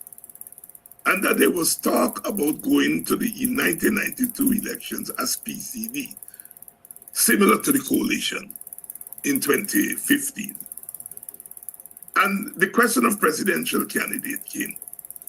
And we felt that none of the old leaders, such as Cherry Jagan and Guyana and so on, who had been in this thing from the 50s through the 60s, that none of them should be presidential candidate. That it would be too divisive. That we should have someone outside of the political parties. Meaning someone outside of the WPA, the PPP, to be the presidential candidate. And we were prepared to support Ashton Chase, who, although he was close to the PPP, had left the PPP. There was talk about Bishop Randolph George. We were prepared to support him also. Some people had proposed Clive Thomas and so on, but we were prepared to support somebody outside of the PPP and the WPA. And the PPP wanted Jagan. And we said, no, Jagan would be acceptable to Indians, but not acceptable to Africans. In the same way, Guyana would have been acceptable to Africans, but not to Indians. And so we felt that we needed to look for a neutral candidate outside. That was our objection to Chedi Jagan. Thank you. Is it that Randy Prasad got his history wrong or he deliberately misrepresented? Well, only he can answer that. The WPA lost its voice in the immediate years after 1992. It's now, by the final years of the 20th century, the WPA became a veritable right-wing ethnic movement dedicated to the rights of only one section of the Guyanese population. Let's talk about that, Clay. Which one? Did the WPA lose its voice following the 1992 elections, the years after that? And did it really become an organization, a party that was fighting for the rise of only one ethnic group in this country?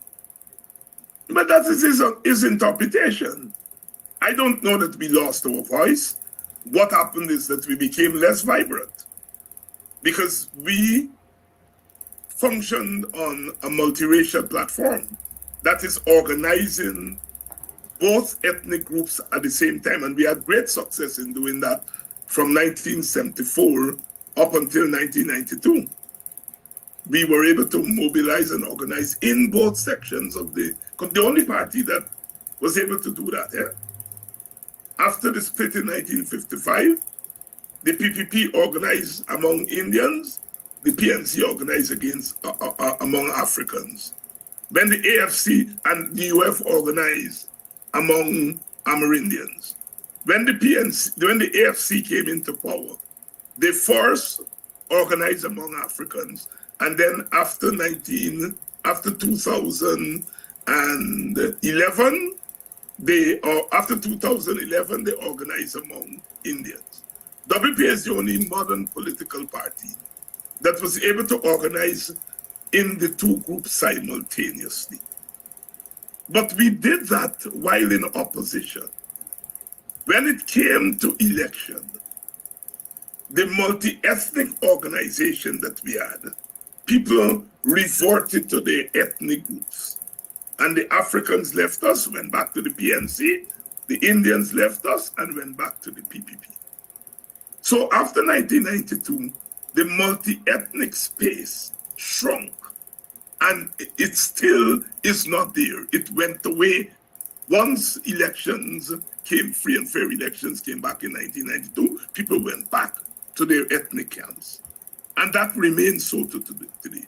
Now, if you're a party that is organizing based on having the two groups mobilized together, now when the two groups have gone back to their camp, where is your base? Where is your multi-ethnic base?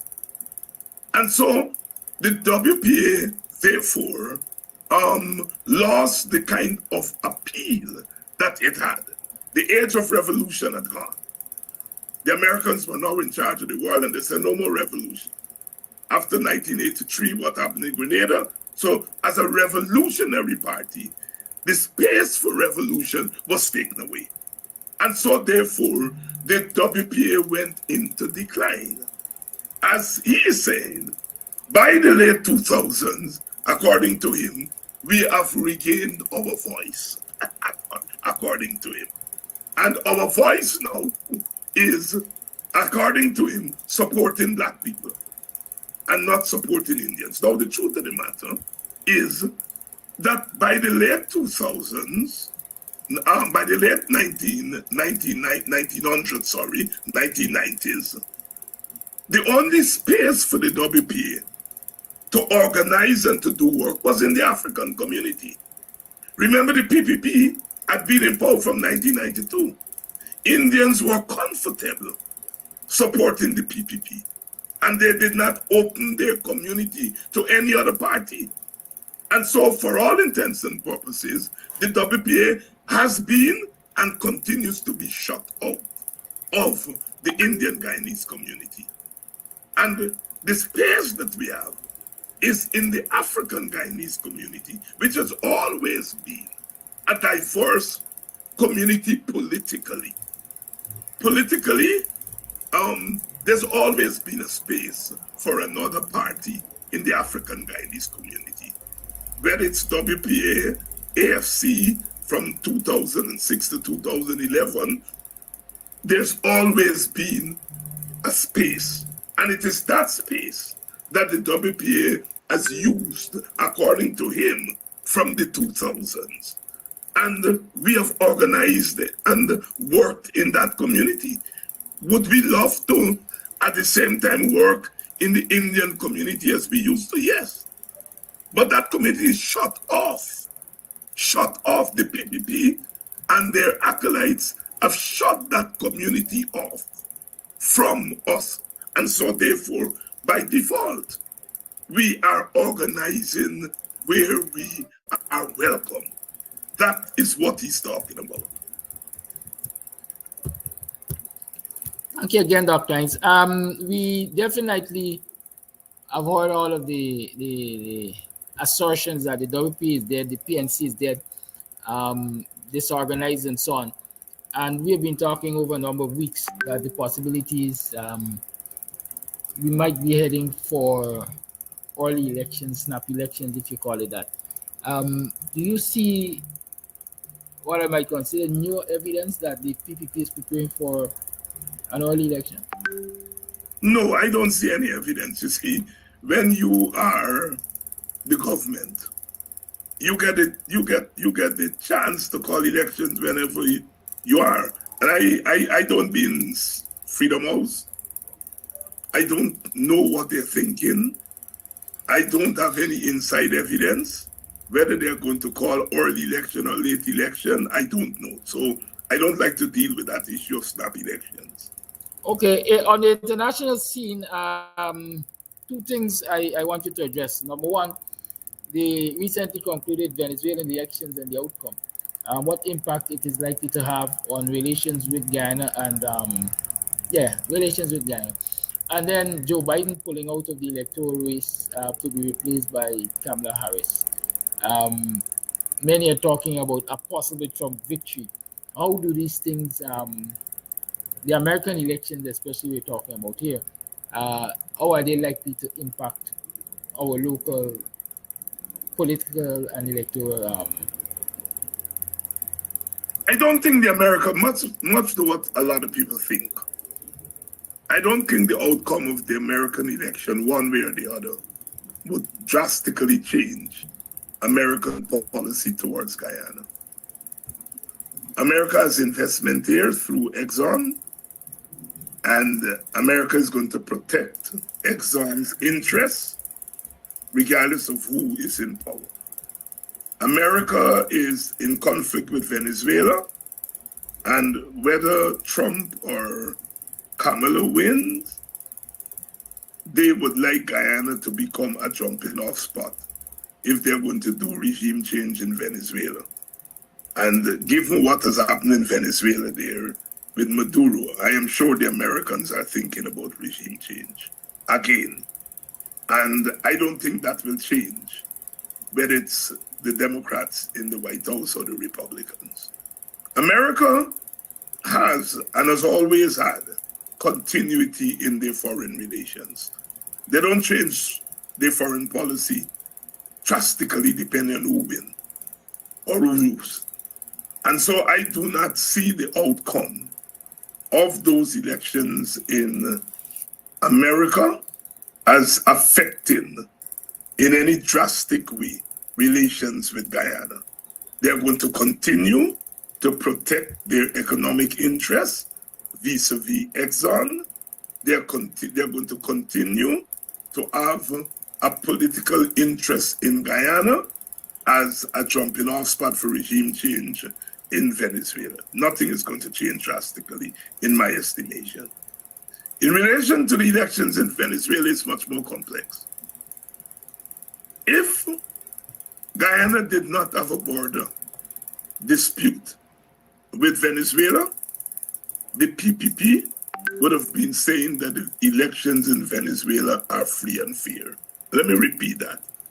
If Guyana did not have a border controversy with Venezuela, the PPP would have been siding with Ralph Gonsalves and others in saying the elections in Venezuela are free and fair.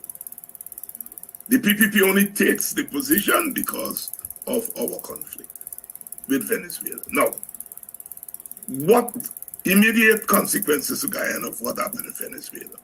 More Venezuelans will pour into Guyana because the outward migration will continue now that Maduro is back in the saddle.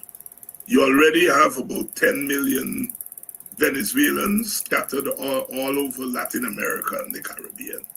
We have an estimate of between 50 to 100,000 Venezuelans here. They're going to continue to come. Coming with them would be saboteurs, would be people who are coming to settle in pursuit of Venezuela's thing to our land. Among that 50 to 100,000, the government is going to manipulate 2 or 3, 4 seats, electoral seats, at the next election from there. So if you already have 50 to 100,000, I expect more to come over. And the more they come over, the more likely the PPP is going to use them in order to pick up seats at the coming election. Those are the immediate consequences of what happened in Venezuela for us. And of course, with Maduro there, the cry for Guyana's land is going to be more shrill. Let us not think that at the opposition won, the claim on Guyana's territory would go away. No, it wouldn't have gone away. In the last decade or so, the opposition in Venezuela was more strident than Maduro on Guyana's territory. And their coming to power would not have changed that.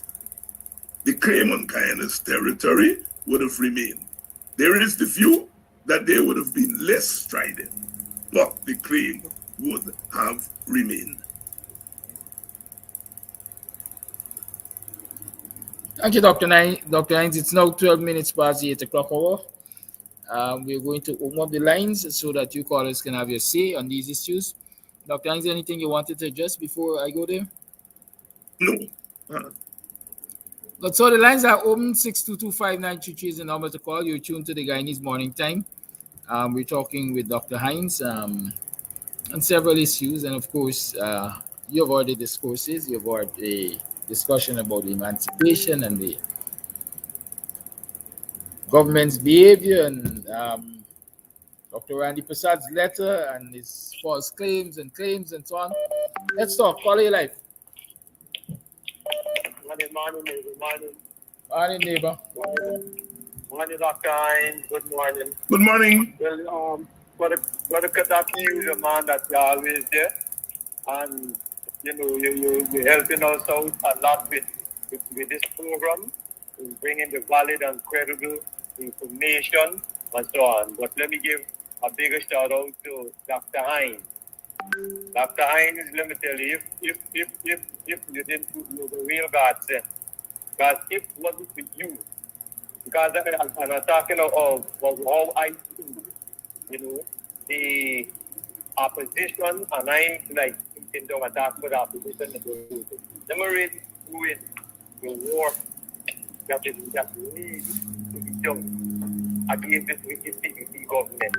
You know, but still, you know, all is not lost. And we gotta say thanks to the heavens for you that time. Because you're so much to us. You're so much to us. And I'm so grateful, and I know many of us is grateful. That's why you see when you on your program, the show, you see the numbers that going up all the time, because the work that you're doing is so great, it's so incredible, it's so good for us.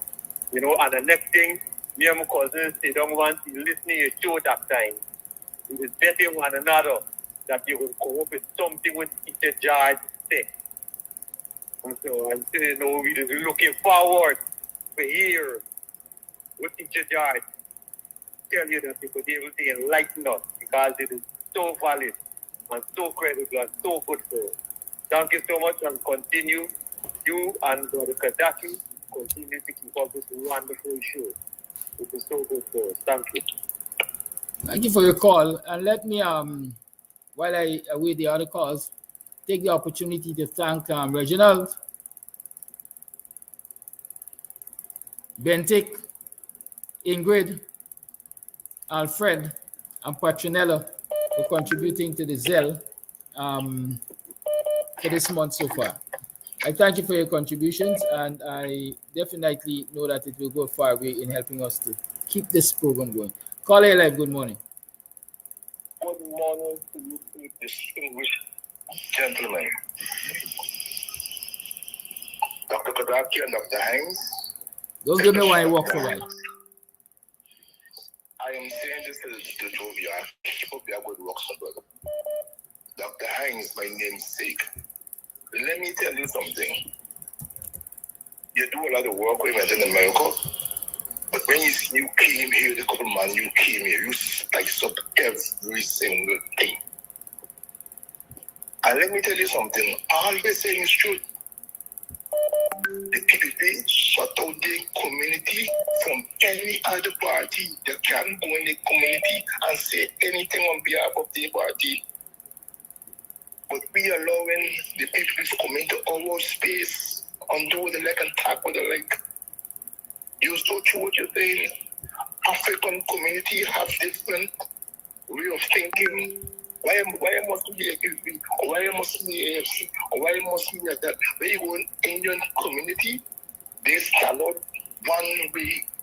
We is this evening the one lean on PNC side, they keep on the down low. But we is brother. I is like this, so I is like that. And somebody can't tell me what I must do. Somebody can't tell me what I must say. And in the man would be the AFC, and he keep quiet. Quiet, you need people PNC, and he keep quiet. He be a WPA, and he keep quiet. But now the whole world got to know who we are. But the time, respect what you are doing, and know it is tough. I know the water's rough, but keep up the fight. Because we ancestors, they go through easy times. And if they get licks to change their name, and they still survive, we getting licks physically, but mentally, we getting licks. Mentally and financially, we get the licks.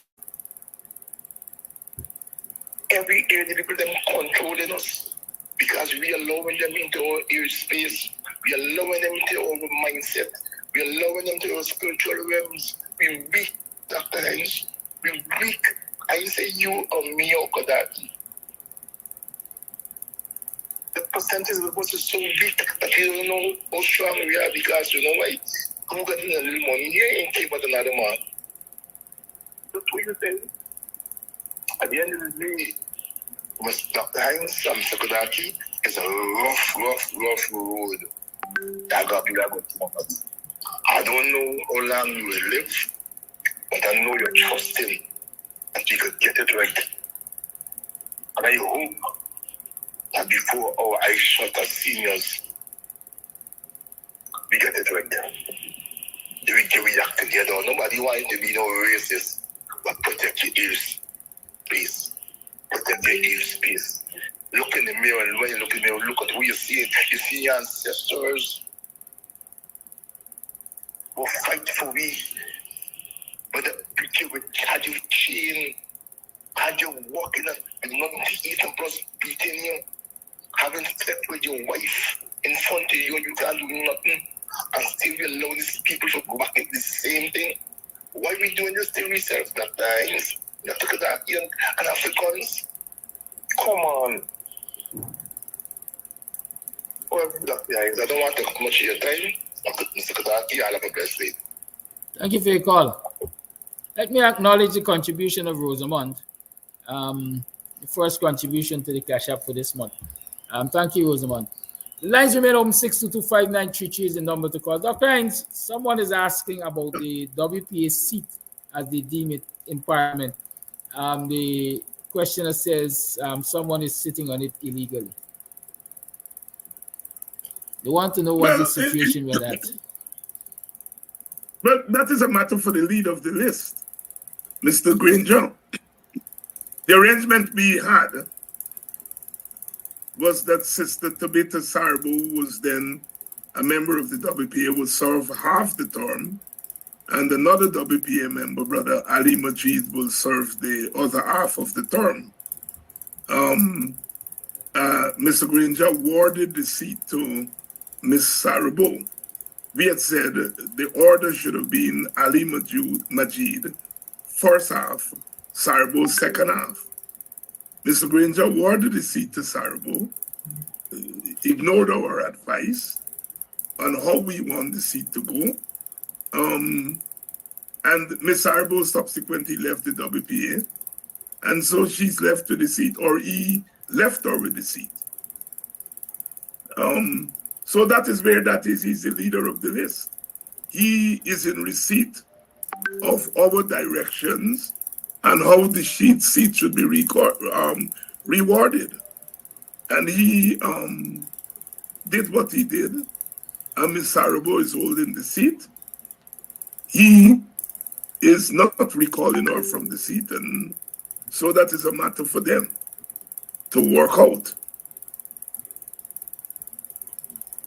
Now, I want to say something. Thanks to the two callers for the confidence in us. I want to say that since July 31st at the line top, I walked around the village and I went to some of the young people's story. In the village day, they had the village day and so on and so forth. And I made a couple of appearances. I have never been hailed in recent times by young people as I was. And there were young people there from Buxton, and the rest of the country come from Georgetown and the rest of the villages that the village day there. And I myself was surprised that I'm even recognized by young people. And that opened my eyes that we may be misunderstanding our young people. I said that on this program many times before, but it has become more manifest in the last week or so. Like I said, I am even surprised that they recognize me. And they were eager to talk. And all they were talking about is changing. They're not even talking about the bad things that are happening. They are talking about the good times to come. I gave the story of the young lady who told me she's 23. She said she voted for the first time in 2020. She was disappointed in the way Mr. Granger gave away the government to quote her. And in the local government elections, she said she went in and she intentionally spoiled her vote. And she planned that the next election to stay home with her children and sleep, because she don't believe anybody fighting for she and she black children, to quote her.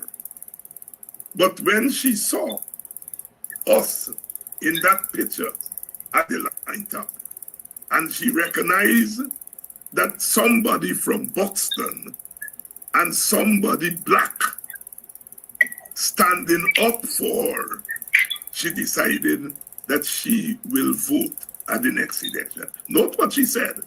Somebody standing up for Buxton and somebody standing up for black people. And when she saw us bring the other two leaders to Buxton and hold on, it inspired her and changed her mind about what she thought about black political leaders. So I just wanted to give those anecdotes that sometimes the wheel is slow to turn, but it turns nevertheless. Thank you, Dr. Hines. Follow your life. Yeah, good morning, Dr. Hines. How can I feel?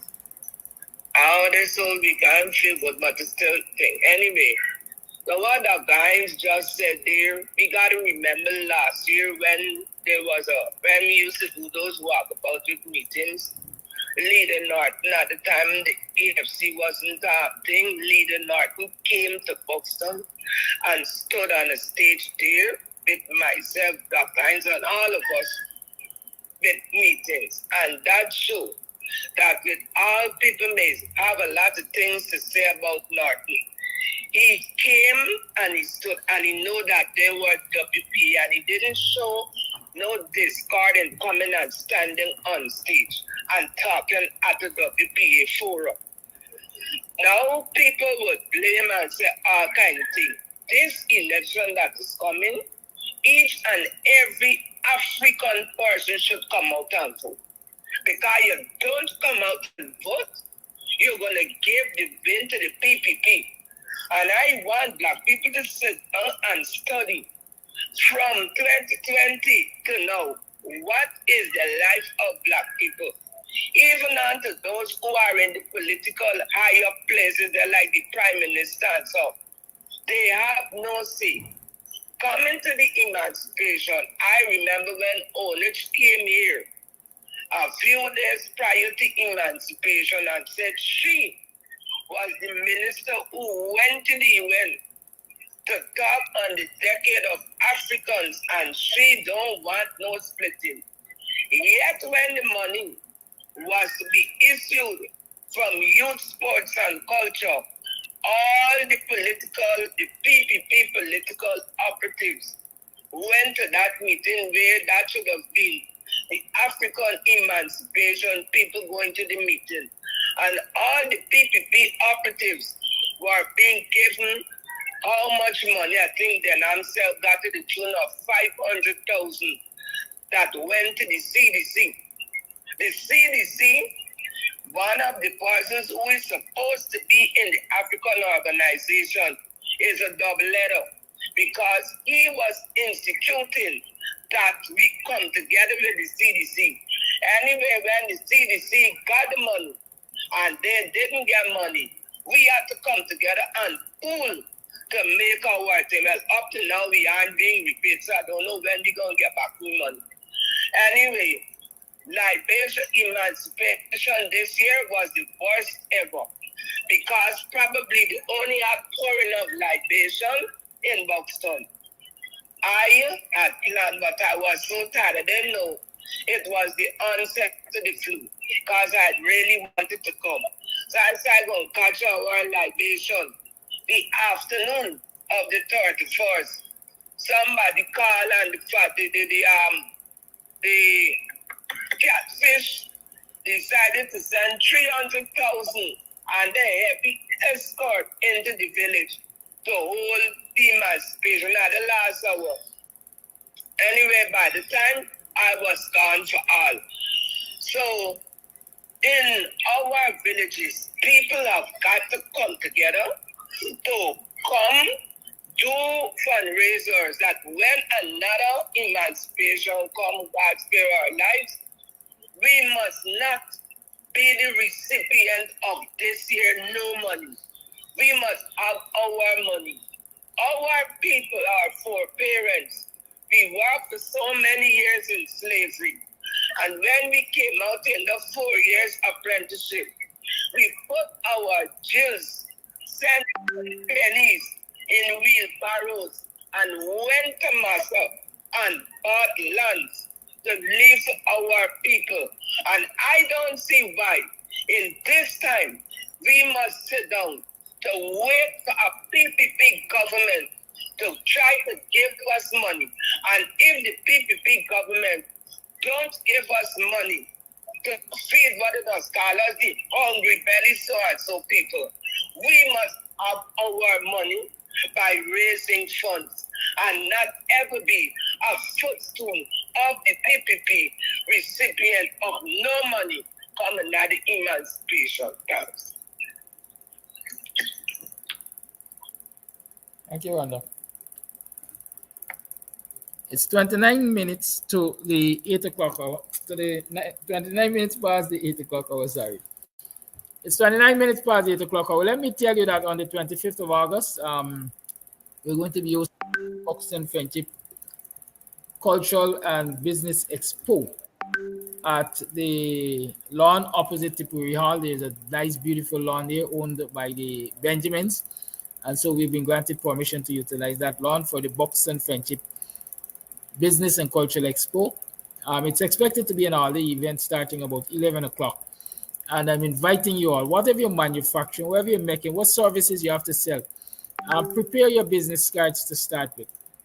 You're not just coming there to sell for a day, you're coming there to establish business relationships and supply relationships. So work with business cards. Encourage the people in your family who are making things, who are buying and selling things, who are designing things to prepare themselves for that business expo. The fees are going to be minimal, as little as $5,000 per booth. Right, so let them start to prepare stuff. You can call 682-7981 for further information. 682-7981. It's the opportunity for small businesses, small and medium. Um, Encourage your brothers and sisters to come out and market themselves, because Camps TV is going to be going live with the event. All day we're going to be providing coverage, and so an opportunity to sell to the world is going to present itself. Those of you who have talents, like in the performing arts, there is going to be center stage. Center stage is going to start around 7 in the evening, where you basically come on stage, showcase your talent, and see who might hire you. Come on stage, showcase your talent, and see who might hire you. Many of us have, I want to call them hidden talents, because a lot of people don't know. But many of us have talents that people are scouting for, and because we live in communities that are not in the limelight and so on, and we don't get that opportunity and so on and so forth, they don't get recognized. I always talk about being an award winner at the National Cultural Center as a local actor, a local artist. Trust me, I was cleaning my chicken pen one morning, and I heard it advertised that Ronald Hollingsworth was doing a casting call, I think it was called, and I got down there in the afternoon, presented myself, did the script reading, and the rest was history. Unless you get the opportunity to showcase the talent, many of us don't get the opportunity to earn from it. And so part of the business expo is to give people the opportunity to showcase their talents. Right? Call it your life.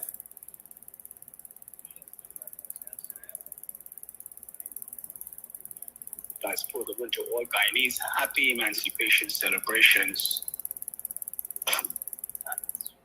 Considering, I want to talk about President David Arthur Granger. I want to talk about his term as president, and I want to talk about where we are today in understanding the presidency, that legacy. I want to start by looking at Haiti, and we know what happened with Haiti. At least we're seeing what's happening with Haiti over the years. Recently, their prime minister was thrown out. The last one was assassinated. We know what that was about. Regime change. And when we look at President David Arthur Granger's legacy, we have to look at it in the context of regime change. Dr. Hines oftentimes talks about regime change.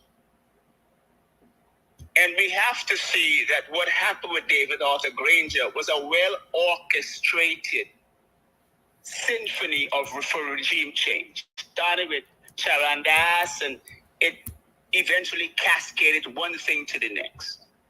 And if we put ourselves on that timeline and looking at what happened, in fairness, we can understand, or if we were to be objective, we can see how the domino effect happened, right? We can see that.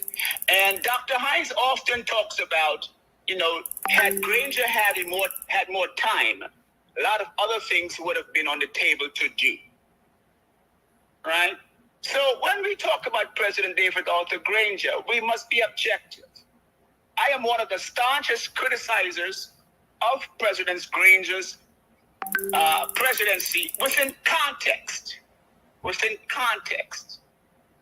Now, look at what's happening over with Maduro, the richest country in the South America, in the region. How is it that country is in such turmoil? We know by whose hands and by whose interference. Look at Haiti. By whose hands? We even saw recently they sent Irfan Ali,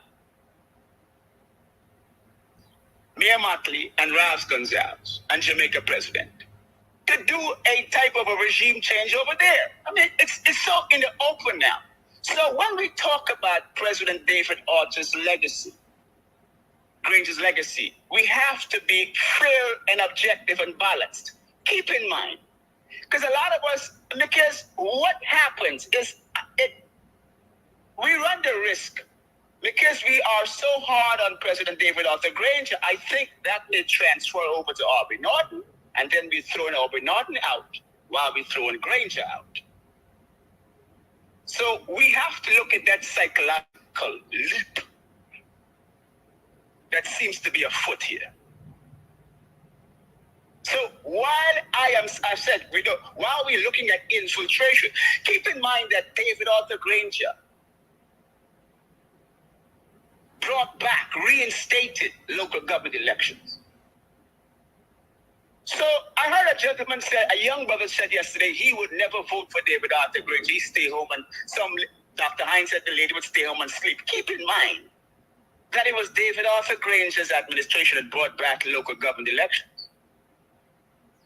The PPP outlawed it for 18 to 20 years. Can you imagine living in a country with no elections, where the elections itself, local government, affects more of our everyday lives than national elections? I mean, arguably.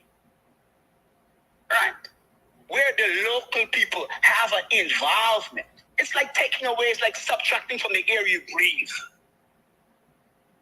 Imagine someone that's diminishing your air you breathe. That's what the PPP did. Ramatara, Jack Deal. As a matter of fact, Ramatara went so far as the people wanted to remove him because he was just stifling Guyana. All of them. But I just want to show the comparing the stifling and the alleviating or the lifting of that suffocation. David Arthur Granger as president did that. For police officers, he gave them their own constitution, reason constitutions, but police commands. Right? School buses, when I came back from America and I got to Georgetown after many decades, and I got at the square, I saw school children standing outside, like by the magistrate's court on High Street. I was like, what? What's going on here? Is it a fight? No, it's an everyday thing. In the quarantine, I see some children out my window. They waiting in the rain for a bus, and the tapirs just passing them. Nobody to pick them up. Nobody to pick them up. Going to school wet. Some of the dreaded things. You're not going to school wet. You don't got school lunches. David Arthur Granger gave school lunches. Boats to cross across for pension. Boats to cross from Rosignol to New Amsterdam. Free internet connectivity. So when we look at these things, we just can't throw away these things to be objective, because these are the same things that Irfan Ali is coming to Hope Town to promise us. The people should Hope Town or should ask him, what happened to the boats? What happened to the school buses? Should ask him why he felt the way he felt when he wanted to overturn that bus, and why Jack Dale felt the way he felt when he wanted to chase out a constitutionally elected president. Chase them. Hope Town should have asked him those things. While I'm saying that while we say we would never vote for Granger on a ticket, and I was a president, I said on a ticket, we have to ask ourselves then, who we going to vote for? And the person who we going to vote for will be doing these very same things, like school buses and school lunches. The very same things that David Arthur Granger fought and did for us. I understand we are emotional. Lastly, let me say this. In the final analysis, we have to understand what happened with Venezuela. We have to sit down and really talk honestly, based upon limited information, but some good information came out. Kamadra Tana's National Security Advisor said in the extraordinary meeting on the Parliament on the National Assembly. Remember what he said? He said a lot of people may, and I'm paraphrasing, he said a lot of people may think this deal that President Granger and Abdon then made with Exxon is a pian or a jokey deal. And then he went on to reveal certain aspects of the deal having to do with national security and protecting Guyana and the oil from Venezuela's encroachment. Lo and behold, bam bam, Venezuela claim as equivalent. Who gonna protect Guyana from Venezuela? It is that deal that does that.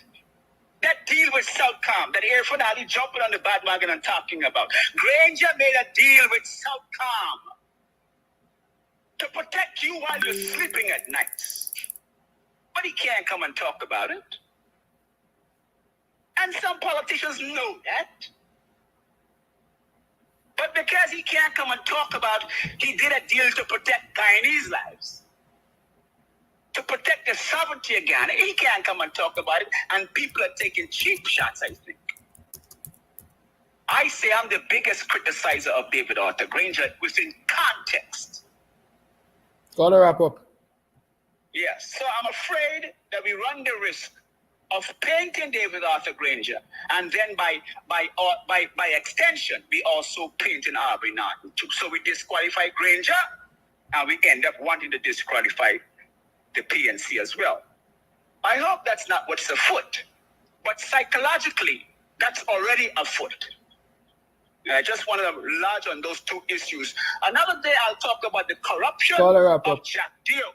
Jack Deal's corruption with that sanctions. Thank you. Thank you, caller. Dr. Hines, you have anything to say? No, Coffee is quite self-explanatory, and yeah, it's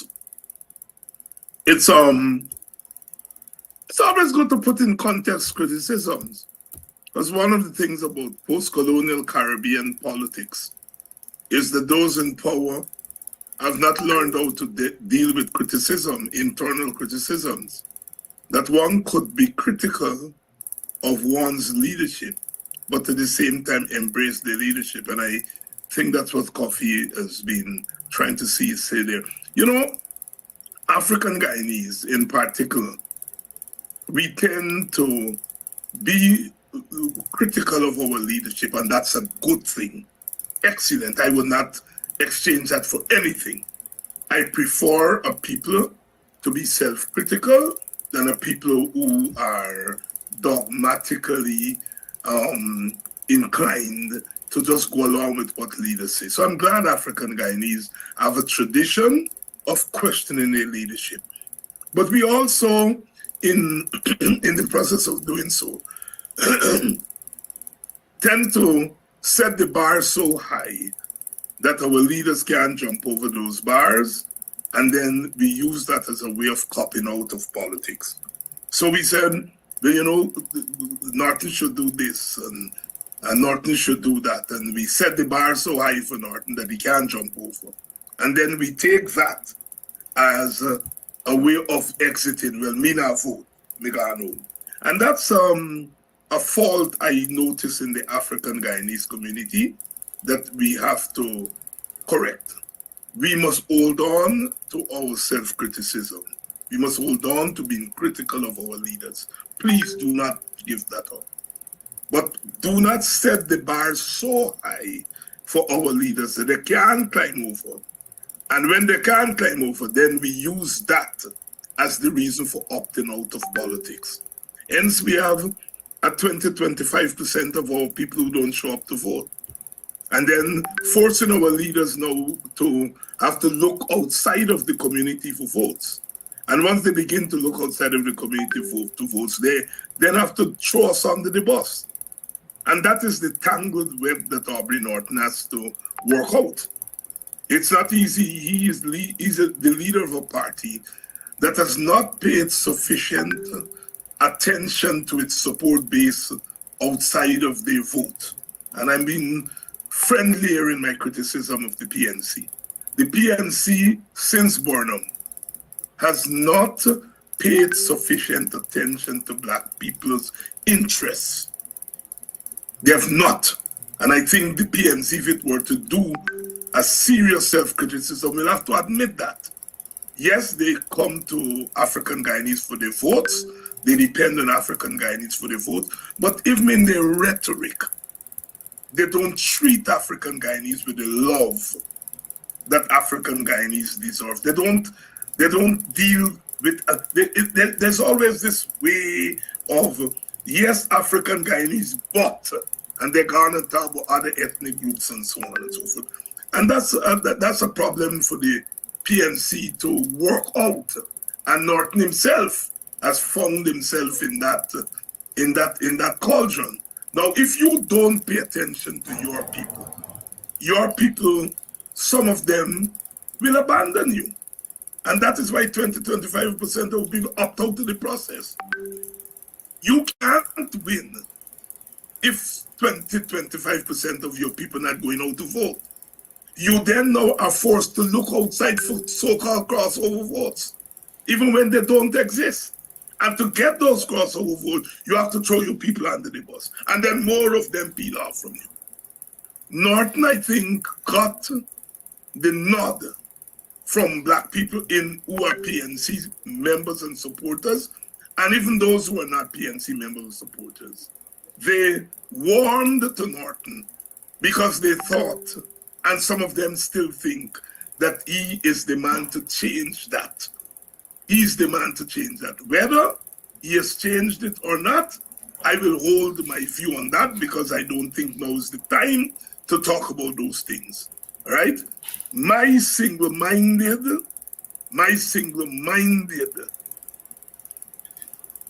approach at this time is to do what we are asking Norton and the PNC to do, and perhaps they're ambivalent about doing. And that is to say to black people, you all are people too. And that is to say to black people that your vote is as important as other people's votes. That is to say to you that you deserve the opportunity that everybody else has. You deserve the attention that everybody has. And you deserve to be treated as a political force, not a convenient force, but a political force. That I am arguing that we can win an election with African Guyanese. I know people say that I'm crazy, but I am arguing that we can win an election with African Guyanese. I'm not saying that we wouldn't want other votes. We don't. And that's not what I'm saying. I am saying that I am invested in a strategy that begins with the maximization of African votes. The PPP begins its strategy with the maximization of Indian votes, and then it looks for other votes. And I am arguing strongly, even if I have to stand alone, that a strategy that begins with the maximization of African vote is the correct strategy to win an election. Of course, the electoral machinery has to be clean, biometrics, clean voters list, winner take all must go. Those are things that I'm also invested in.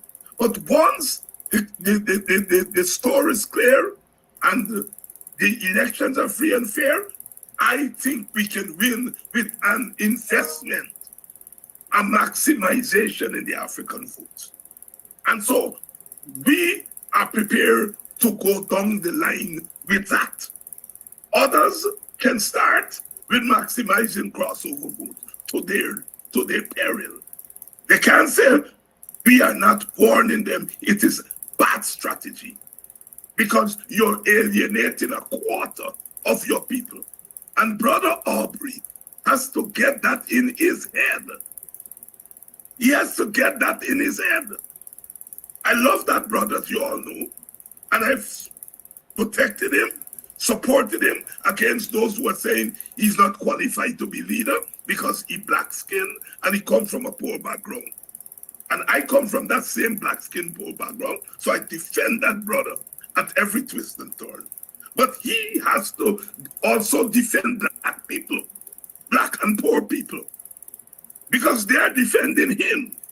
And he has to defend them, not with water in his mouth, but with a very clear commitment to them. And I am not asking him to do something that I wouldn't do. That is why I am very clear in my commitment to maximizing the black vote and the black support as a strategy for winning an election. Thank you. We have some voice notes, so let's start playing them. It is 10 minutes to the 9 o'clock hour. And so here is what, the first voice note for the morning or the second? Kadaki, blessings and good morning to you and your listeners. Dr. Hinds, is always a pleasure seeing you on Kadaki show. And it's always a pleasure listening to you. Dr. Hinds, you are the light and the watchdog of the opposition. This Venezuelan election, Bharat Jagdeo will find himself in similar situation where Maduro find himself in. Reason for saying that Bharat is not an honest man. He's not real. He's not truthful to the people. Anything that Bharat do, he do it with a questionable source. He's a man in not to be trusted. So, Dr. Hinds, I know you're not a foolish man. I know you're a wise man because I listen to your program every night. So all you have to watch them closely, because these are the things that he love, Bharat love. Dishonesty, skullduggery, and all these kind of things that is not good for democracy. So, Dr. Hinds, I know personally that you will take care of him. And he's scared of you too, you know. He's scared of you too. And you see that team that you bring on the stage in the emancipation celebration, scared. So that is my contribution this morning. Watch them closely. Good morning, Dr. Hinds. Pleasant good morning to you and your family and the entire WPA. Dr. Hinds, since you come back to Guyana, you know, I was waiting for a very long time for somebody to stand up for us as African people in this country. I look at Mr. Farrakhan, understand me? And I used to always hope that one day we will get somebody to stand up very strong for us as African people in this country. And Dr. Hinds, I take my cap off for you and the rest of people that following you right now. Understand me? Big up. Big up to Mr. Norton.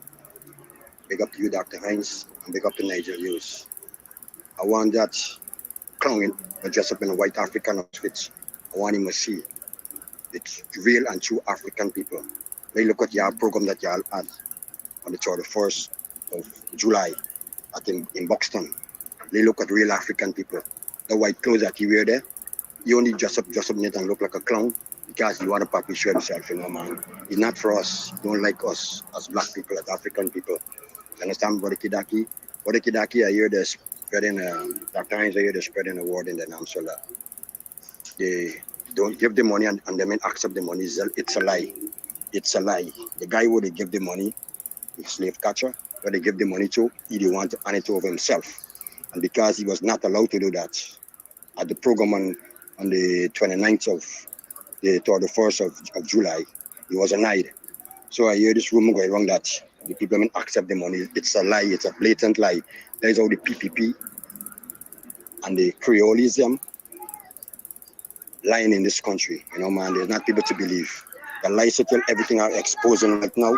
of all that they're doing to, especially our country in this country, our Indian brothers and sisters and the Amerindian that don't support them.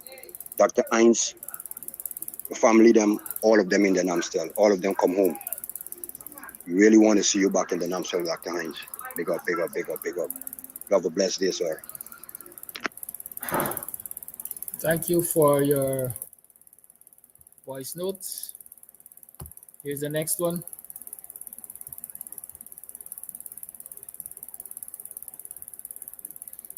And that one is not loading, so I will have to go to the phone to get that one. You tune to the Guyanese Morning Time. It is 5 minutes to the 9 o'clock hour. I am your host, Kiraki Amsterdam, the BUXTONIAN. And we're talking with Dr. Hines about several issues. And of course, you have the right to call to discuss those which concern you. Good morning, Mr. Amsterdam. Good morning, Dr. Hines. Quickly, before I head out to work, this article that this guy write, right? I don't know that things if you don't see the article as a racist article, right? One of the things that the PPP does well is try to disgrace or discard people, right? The minute they see these three leaders in boxers stand up on the stage, united, right?